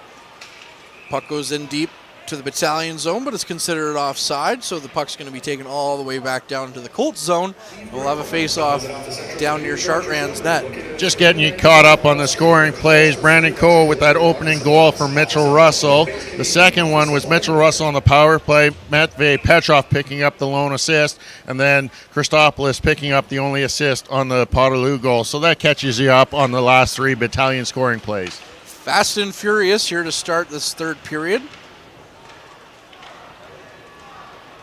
And the puck sent down to the Troop zone with Nelson picking it up out of the air. Gloving it down as if he's at spring training for the Blue Jays right now. McDonald turning it around, gets it up to the back. McDonald coming in, but he's taken off the puck by Winslow. And it's just going to roll in for Divinchentis to pick it up and get the freeze on the puck. And that's what you want. If your goalie sees that your team is in trouble, anytime that puck comes near you, you almost want to hop on it so that you can get the matchup you want. You got the last change here at home. You want to make sure that the players are on the ice that you want when it's coming down to crunch time, especially here. 13:05 left. You got a 2-goal lead and a defensive face-off coming in your own zone. And a quick shot off the draw for the Colts, but it's blocked in front by Van Steensel. And Van Steensel now battling to back for the puck. And he comes away with it. Van Steensel trying to get it up to Arnsby, but he can't get the pass off. And the puck goes the opposite way for McDonald. Govero now standing McDonald up at his blue line. He takes the puck the opposite way. And Govero taking hard into the boards. Down in the Colts corner. As now the puck's pinned up again along the boards. Another Go Troops Go chant here, coming in strong at the Gardens. As the 7th man is getting a little bit more involved, with Arnsby trying to take a shot, but it's off the stick of Cholach. McDonald now with a quick shot from the corner, and it misses the net and goes all the way down to the Battalion zone.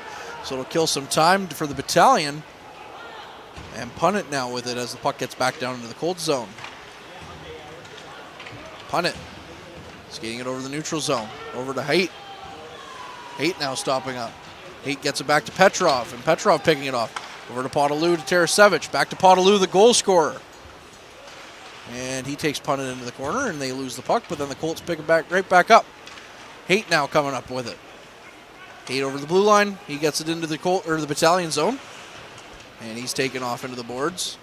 And Christopoulos goes in after it.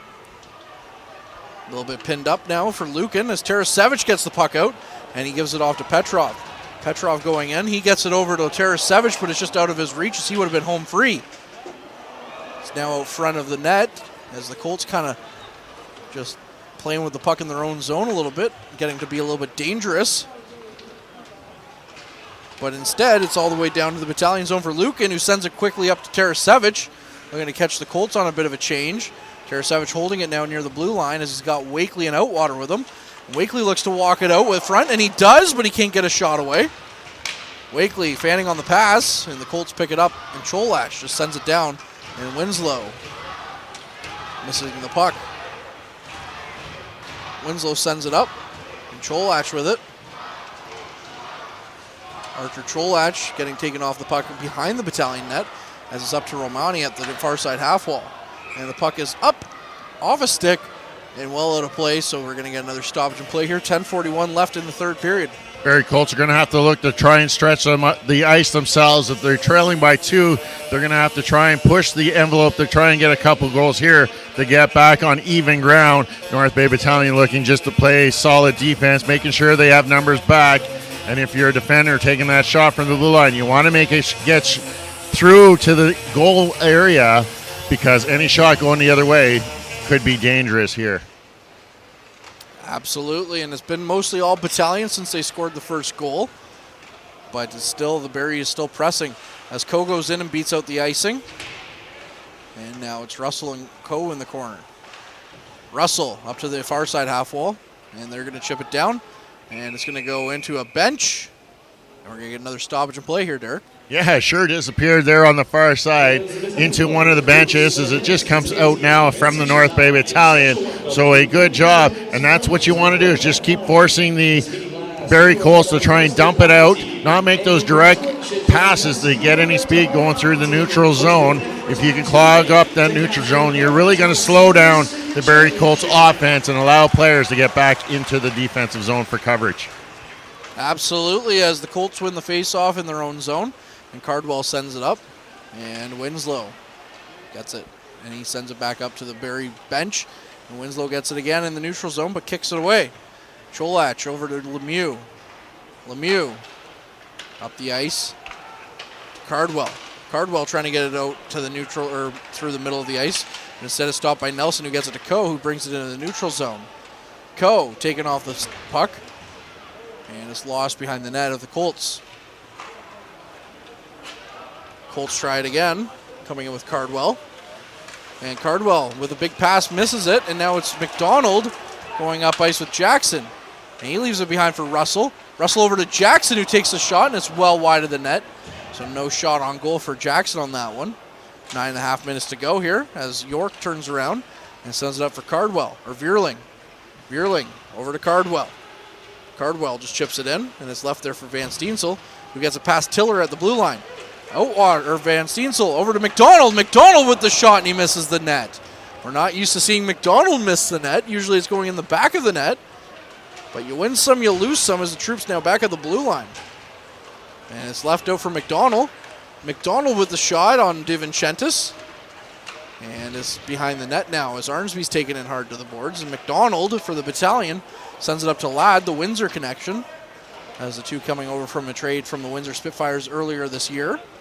McDonald behind the bench, or behind the net, is taken. He takes in Allenson pretty hard in behind the net.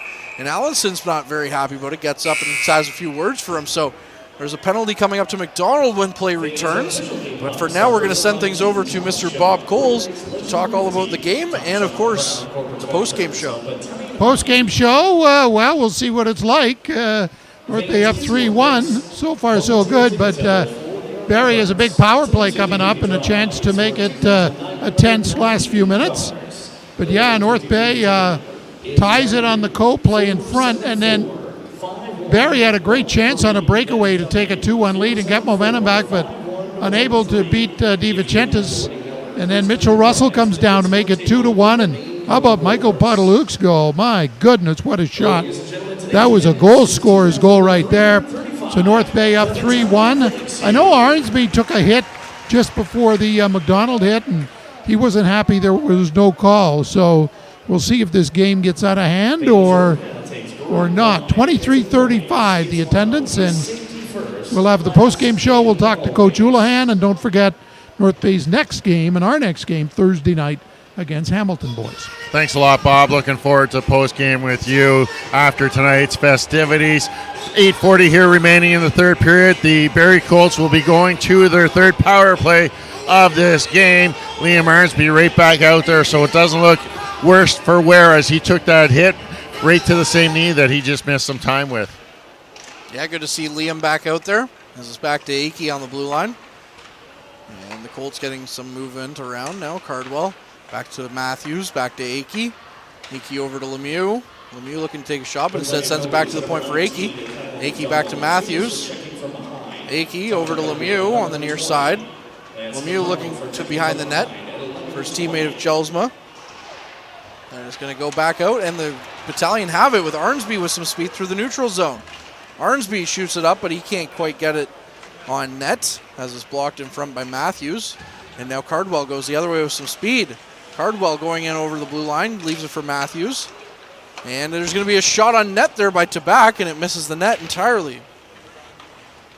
Now there's a bit of a pile-up on the far side half wall as both teams dig for the puck, and the Battalion are just kind of content to kill some time left. There's a minute left on this power play opportunity. Tabak now with the shot, but it's blocked and kind of redirected by Cardwell himself, but it goes wide. Allenson over to Tabak. It hits DiVincentis up high. It goes wide now, and Van Steensel intercepting that pass, which is great because Matthews had a wide open cage to shoot at. What good recognition by Van Steensel to pick up that pass and waste no time, putting it way down the ice surface and getting that quick change as they're doing a great job on this penalty kill. 30 seconds now left to kill to that penalty to Kyle McDonald as DiVincenzo stops the puck up a little bit. And it goes out in front! And what a bad goal against DiVincenzo. We haven't seen him make many mistakes. He stopped the puck up and on his way back to the net, the puck was sent out front by Hunter Haight and is left out for a wide open cage for Declan McDonald to get the Colts within one. Here was 7:08 left with the power play goal. Declan McDonald scoring his 24th of the season. That's his 25th point since coming over in the trade deadline from Kitchener. 25 points in 23 games for Declan McDonald, as he's really been a great addition to this Barrie Colts team as they score the power play goal to make it a one-goal game here. 7:08 left in this third period of play. What do they always say on the Steve Dangle podcast? Goaltenders tend the goal. But DiVincenzo says it's the first time we've really seen him get burned by that. And, of course, now it's going to be a one-goal game. And as Bob mentioned, a couple of tense few minutes here to close out this game. Puck left behind the Battalion net for Smith, but it's Winslow who comes away with it. Winslow looking up ice to Petrov. And Petrov at the neutral zone gains the red line and just dumps it in for Tarasevic. Tarasevic sends it behind the net for Podolou. And now it goes all the way around to Petrov, but he's taken off the puck. Tarasevic comes on in with it, and he's in the far side corner with some nifty stick handles. Gets it back to Nelson, and Nelson just dumps it in to rim it around to Petrov. Petrov now back to Winslow. Winslow quickly over to Nelson at the point, and Nelson with a shot, but Cholak instead comes in and blocks the shot. Nelson up to Petrov. Petrov looking for a shot to give it to Nelson, and it's blocked in front by Punnett. Jelsma up to Cardwell. He's taken off the puck by Winslow. Jelsma comes in as the second man and is able to get the puck, but Winslow comes away with it anyways. Petrov now tries to go cross ice for Jackson, and Jackson gaining the blue line. He takes a shot, and it's blocked by Chartrand, I should say. Been a few minutes since we had to say his name as the puck was all down in the Battalion zone for a little while. And it goes back up to the neutral zone with Cardwell. Cardwell cross ice to York. And York loses the handle on it, and Ladd takes him hard into the boards behind the net. Coe taken down behind his net as well as he tripped up by his teammate Ladd. Russell over to Govro. Govro joining the rush, tries to give it to Russell. Russell's stick is checked, and he can't get the shot away. Jelsma over to Cardwell. Cardwell batting it down, gets a hold of it. Cardwell cross ice to Jelsma. Jelsma can't get the shot away as he's checked by Coe. Back to Lemieux, to Akey. Akey looks for the shot, but he sends it back to Lemieux, and DiVincenzo gets it in the chest and holds on to it. Good job there by Grayson Ladd, boxing out Ty York, one of the hottest Barrie Colts here, as he's picked up goals in 6 straight games. But a good job allowing Dom DiVincenzo to watch that all the way from the blue line as he takes it inside his chest to hold on to it for a whistle here. 5:10 left in this third period of play. Christopoulos now with it off the face-off win, sends it up to Van Steensel, and he gets it off of his pass, takes it off a funny bounce off a stick. So Tabak gets it back in, takes a shot, but it goes wide. McDonald chips it up the ice, won't have legs for icing, and Lemieux go backs for it. Lemieux over to Cholak, and Cholak up to McDonald. McDonald now getting around Lucan, and comes through the near side half wall, and he's taken in hard to the boards by Arnsby. McDonald still with the puck, though. He's being checked hard by Arnsby, and they get it out to the blue line. Lucan with it in the near side corner. He loses the puck to Tabak. Tabak tries to walk out with it, and he can't. And he's left in front again with a couple of bad turnovers here for the Battalion, but it hasn't really cost him yet. Vierling over to Cholak. Over cross ice to McDonald, and it's back to Lemieux, and Lemieux takes a hard shot from the blue line, but it's blocked. Lemieux with the shot again, and it's wide. Puck goes back to the blue line for Arnsby, and Arnsby loses it and leaves it for Van Steensel. Now it's a 2-on-1 for McDonald and Van Steensel. McDonald takes the shot, misses the net again. I was going to say that's the wrong angle, but that's where he scores most of them from, is that right-hand side. He has, and he just hasn't been able to get the shots that he's wanted in this game, and he just missed the net a few times when he had Van Steensel on that one wide open on a 2-on-1. Decided to take the shot is Wakely now with it in the slot. He takes it and is hit off the stick or skate and is dumped back in. Nelson walking the line a little bit, takes a shot, but it's blocked in front. Petrov with it at the sharp angle of his face-off dot, and he loses the handle on it. And the Colts go the other way as Cholak sends it, or Jodwin sends it in. Wakely comes and strips the puck off Cholak as well, and it's back down to Akey. Grizzolio with it. He sends it in and goes around the back of the net. Russell dumps it down the ice for Jackson to chase after. And it's sent back into the neutral zone, and Russell picks it back up, but he loses the handle of it quickly to Smith. Smith now looking for some options. Leaves it for Akey. Akey skates it up ice a little bit. And he grains the red line and shoots it on in for Jackson to go after. Puck misses it, and it's all the way back out to the neutral zone for Allenson to pick it up. And Akey sends it in for Matthews. Matthews now loses the handle on it. And Christopoulos is taking it hard to the boards as well as he's playing it. And it's across ice to Coe from Russell. Coe now with it.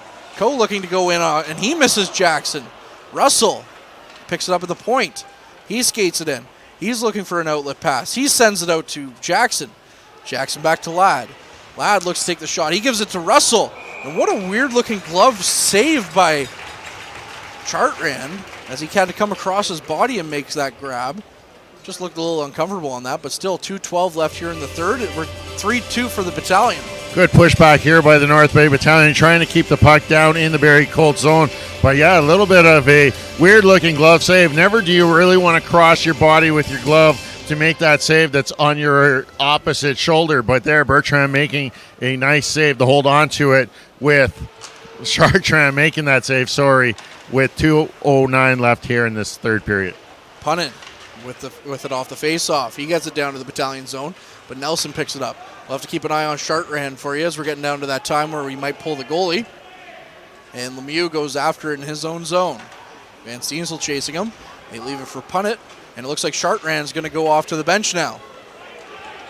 Puck comes into the blue line, and it's a shot on goal, and a bit of an awkward reaction by DiVincentis, and he didn't know where it is, but he was able to get the glove on it, and still anyways, and get the stoppage in play. Yeah, it sounded from up here. It caught him up in the mask area. That little bit of plastic, that dangler area, sometimes it makes vision at your feet a little harder, as that one stayed right down on the ice level just in front of his pads. He found it quite quickly here to hold on to it. A defensive face-off coming to his right-hand side as 1:44 left in this third period of play.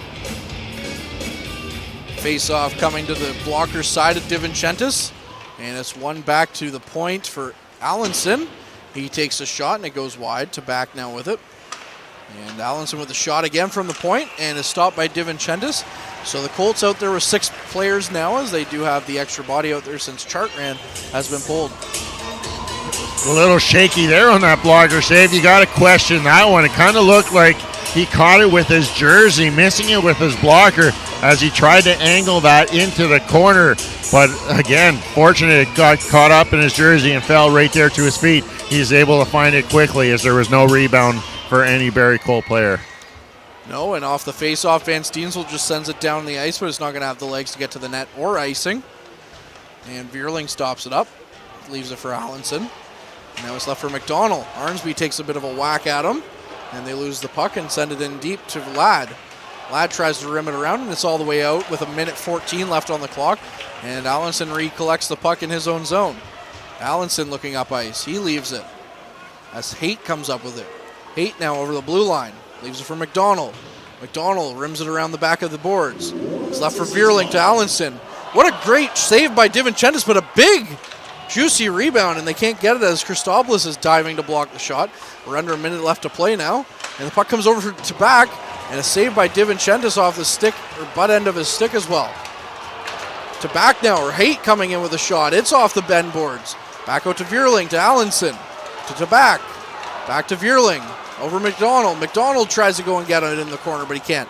Vierling now with it, over to back out to Van Steensel. Van Steensel gets it out, and Allenson just blocks it, so it's not going to go the length of the ice. 22 seconds left on the clock.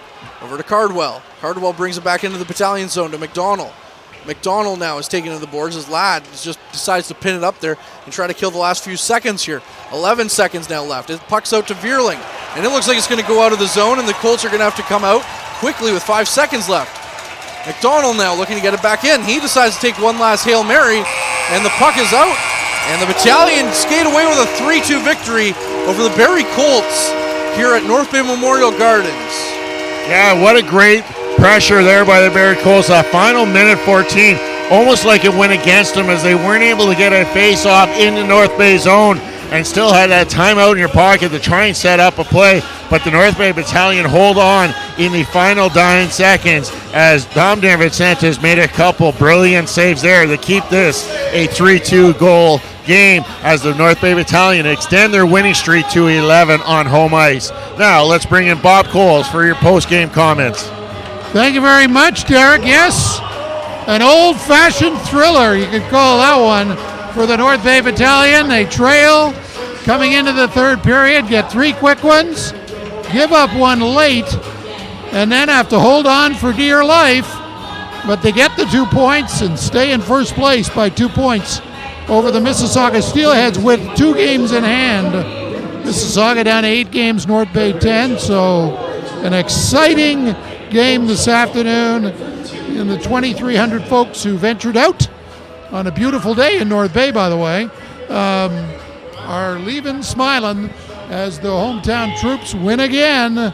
And really a perfect run here during the last stretch, beating Kingston, 2 wins over Sudbury, and wins over Mississauga, and here this afternoon over Barrie. Just waiting for the 3 stars here, being announced by public address announcer Brian Floyd. Will take you through those. Second star from the Battalion, number 21, Brandon Coe, of course, he got the tying goal in this one, and well, Brandon's gone somewhere, so. And the first star from the Battalion, number 27, Mitchell Russell. Mitchell Russell, the next star. And nowhere to be seen.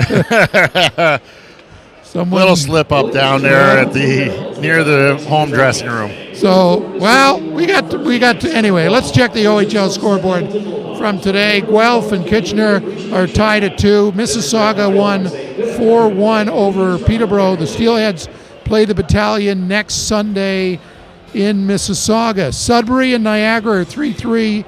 15 seconds left in the third. Hamilton and Ottawa 2-1 late for Hamilton. That game's in Ottawa. Erie and Owen Sound 5-1 attack. London and Sarnia 8-4, 6 minutes to go. That game in Sarnia. And 4 o'clock start. Just getting underway. Flint and Windsor and Kingston and Oshawa meet tonight. As for the stats from this game, no score after 1. Barrie the only goal in the second. North Bay outscored Barrie 3-1 in the third to win it going away 3-2. The shots 10-10 in the first, 10-8 Barrie in the second, 12-9 Barrie in the third, outshooting North Bay 32-27. So Dominic DeVincentis with 30 saves for the troops, while Nolan Chartrand had 24 saves. Ethan Cardwell opened the scoring for Barrie in the second, his 15th of the year. North Bay got 3 in a row in the third. Brandon Coe's 32nd from Mitchell Russell at 39 seconds. Then on the power play, Russell's second point, a goal, his 35th of the year from Matvey Petrov at 3:49. And that was 2 goals in 3 minutes and 10 seconds. And then Michael Podoluk 6 from Paul Christopoulos and Alexander Lukin at 5:37. So 3 goals in less than 5 minutes, 4:58. Declan McDonald is 24th from Hunter Haight and Anthony Tabak on Barrie's power play at 12:52. And that was the way it ended, 3-2. Penalties in the third period. Nathan Allenson for hooking at 2:41 for Barrie, and Kyle McDonald checking from behind at 11:20. And each team scored on those opportunities. And a whale of a hockey game, I thought, by both teams in this one. Derek, was a game where we're waiting for that first goal to see who have the advantage coming home. It was Barrie, but give North Bay credit. They were ready to go in the third period. 3 goals in 5 minutes, and then they held on for dear life with Barrie scoring on the power play and almost tying it late. Yeah, a really good start to that third period. The Battalion were 6-13-1 when trailing after 2 periods of play, but that surely put it to rest as they scored the first goal only 39 seconds into that third period, and that power play goal by Mitchell Russell. What a great effort, splitting the defense just after Cardwell had a breakaway opportunity that rolled off his stick and didn't result in anything for the Barrie Colts. And then Poterloo with that shot from the left-hand face-off dot, beating Chartrand with the game winner there, and the Battalion forced to hold on in that final minute 15. It was all inside Battalion territory, but Dom DiVincentis standing tall as ever in goal. And I think that's 6 straight wins, isn't it, for the Battalion, who are on a roll right now, keeping pace with Mississauga.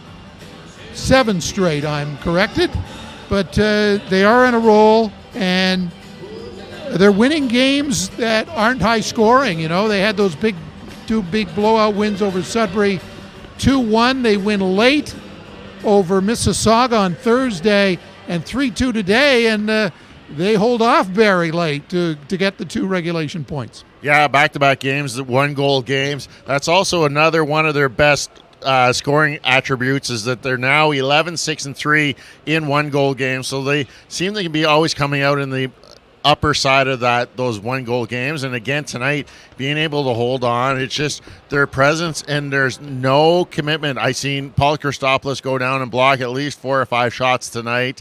He was one of the difference makers. He was out for that final minute 15 and did an excellent job picking up that basically the blind side of Dom DiVincentis to make sure those shots didn't get through. That was big to back there on that back door, looking for that one-timer, and Christopoulos and Dom DiVincentis did a great job taking that away. To me, the story of the game was the goaltending by both youngsters, Nolan Chartrand and Dom DiVincentis, getting the sense that this is not the first time these guys will be battling in divisional matchups. That save by DiVincentis, where he basically, all he did was fight it off. It wasn't a great sort of technical save, but he managed. And that's the thing about you love to see in a goalie, when he just fights it off and gets to live for another day. Hard shot to stop, but Barrie came so close to tying it up. But it just shows the importance that DiVincentis has on this team. I mean, again, they don't score in the first 2 periods, Derek. They fall behind. The Sudbury game of a few weeks ago, where they were down 3-0, they came back to win. He was in net that day. And here they are again, down 1-0. Can't let in another one, and gives his team time to get the offense rolling. And that's exactly it. When you're looking at those goals, you can't fault him for either of those 2 goals. It was a great shot by Cardwell, beating him through the screen of the defender there, and nothing he can do on that, but he just fights no matter what to the end. His job, he knows, is to keep pucks out of the net. And he'll do whatever it takes, whether it's putting his head in the way, his shoulder in the way. He just fights to the end to make sure that puck doesn't stay out. He reminds me a lot of Jake Smith when he was doing the same thing back in the early years here in North Bay for the Battalion. Well, the Battalion, with the win today, as I say, have 76 points, 2 ahead of Mississauga. Mississauga has 74. And Mississauga's only got 8 games left. So that's going to be another big game for the Battalion coming up next week, right? The Sunday afternoon game in Mississauga, as well as the Thursday night home game against Hamilton. Yeah, that's going to be one of the bigger tests of the season. They are currently on a 11-game home streak, as I currently said earlier, and have a great record at home. They're 21-7-1 on home ice. They like to play here. It's an advantage. They get especially with the crowd now, get so involved. They really like watching this style of hockey, and when the Battalion get up, they just seem to push them to that next level. They seem to make the power play that much more special. You really hear when the goaltenders make big saves or a great hit. It's just that addition. And a lot of teams, they're not used to how soft this ice is here at Memorial Gardens. So it almost catches a team by surprise that comes in here. But it's just that the Hamilton Bulldogs now 8 points ahead of the North Bay Battalion at the top of the Eastern Conference. And it's going to be a test. Hopefully, this is what we see at the end for the Eastern Division crown. Yeah, it's Hamilton doing well today as well, and they'll play Thursday, of course. North Bay has 5 home games left. You mentioned their record, 21-7-1, 35-17-3-3. So 35-win season, a chance for a 40-win season if they play 500 hockey down the stretch. So lots to like there with the Battalion, and we talk about him a lot, but Mitchell Russell again has that. He got a big goal today. I mean, it's 1-1, Coast scores, and Barrie comes down the ice. I think that was it was like that starting pitcher. You've given up a run, and your offense gets the bases loaded next inning, but they don't score. And then you get a grand slam home run, and the game's over. But that whole sequence there where Barrie had a chance to take the lead again, and Mitchell Russell comes down the ice and scores, and North Bay had the lead for good then. And really, you got to really respect the speed that Mitchell Russell shows. It creates not only just open space for himself, but it opens up the ice for so many other of his teammates, especially on that first goal. He set up Brendan Coe just perfectly, and Coe's not going to miss from open in front from about 4 feet away directly in front of the goaltender. And then that hustle. Cardwell, maybe a few too many moves right in front of Dom DeVincentis as the puck just rolls off his stick there on that shorthanded chance, and then the Battalion breakout hit Russell with a nice pass through the neutral zone. Just when you think that he's starting to run out of space, he splits the D, creates a little bit of room for himself, and then finds a way to poke that through the legs of the goaltender. He's just one of those players that just doesn't stop, and you have to really respect whenever he's out on the ice for the opposition. And how about Michael Potelou? I mean, that goal, you wonder when you see these young guys, are they playmakers, are they goal scorers? He's a little bit of both, right? We saw his goal scoring ability on that third goal, but he's also good passing the puck and play with a lot of different people. So to get that third goal, you're up 2-1. That goal turned out to be huge. That was a big goal. We didn't know that was going to be the game winner at the time, but what a shot from the left-hand faceoff dot inside the offensive zone. He just got such a quick and really deceptive release there, beating the goaltender to the far side. It's almost like one of those shots that almost like he overplayed. You want to almost give more room on that shorthand side and take away the far side, but it just might have overplayed it just a little bit. But Michael Potelou, he's had a great rookie year here. He's got that quick release, and he's out there. He's playing now with the two, not imports, but Tarasavich and Petrov. So it's two guys that have a lot of skill, and really, Potelou just has to get open, and they'll get him the puck, and he can release that whenever he feels fit. And he did it tonight, and that was the game winner. Okay, Derek, lots of enjoyment in Battalion land right now, right? I mean, they're on a roll. They're healthy. They're playing well. This team is, they're winning high-scoring games, but they're also winning low-scoring games, and that bodes well for a playoff run here. Yeah, and another stellar crowd here. We're just over 2,300 fans again for the second consecutive day. So it's nice to see the people getting out here and supporting the team. They're showing now that they can win those tight. These are the type of games that we're going to see come playoff time. There's not going to be as much room. The Barrie Colts were missing Brant Clark and Matt Guzde in goal. So it's going to be a totally different team the next time we see this Barrie Colts. They're going to also have Ty Forrester in the lineup, who's going to be a big addition. This Barrie Colts team is one that could surprise when it comes playoff time. But this is the type of hockey we're going to see in the playoffs. We're not going to see that high-scoring game. We're going to see tight checking affairs. Exactly what we saw in these last couple of games. This is what you want to see down the stretch, and have yourself prepare your team for that playoff push. Okay, that's going to do it for the Long's Maple Syrup postgame show here on your game day broadcast.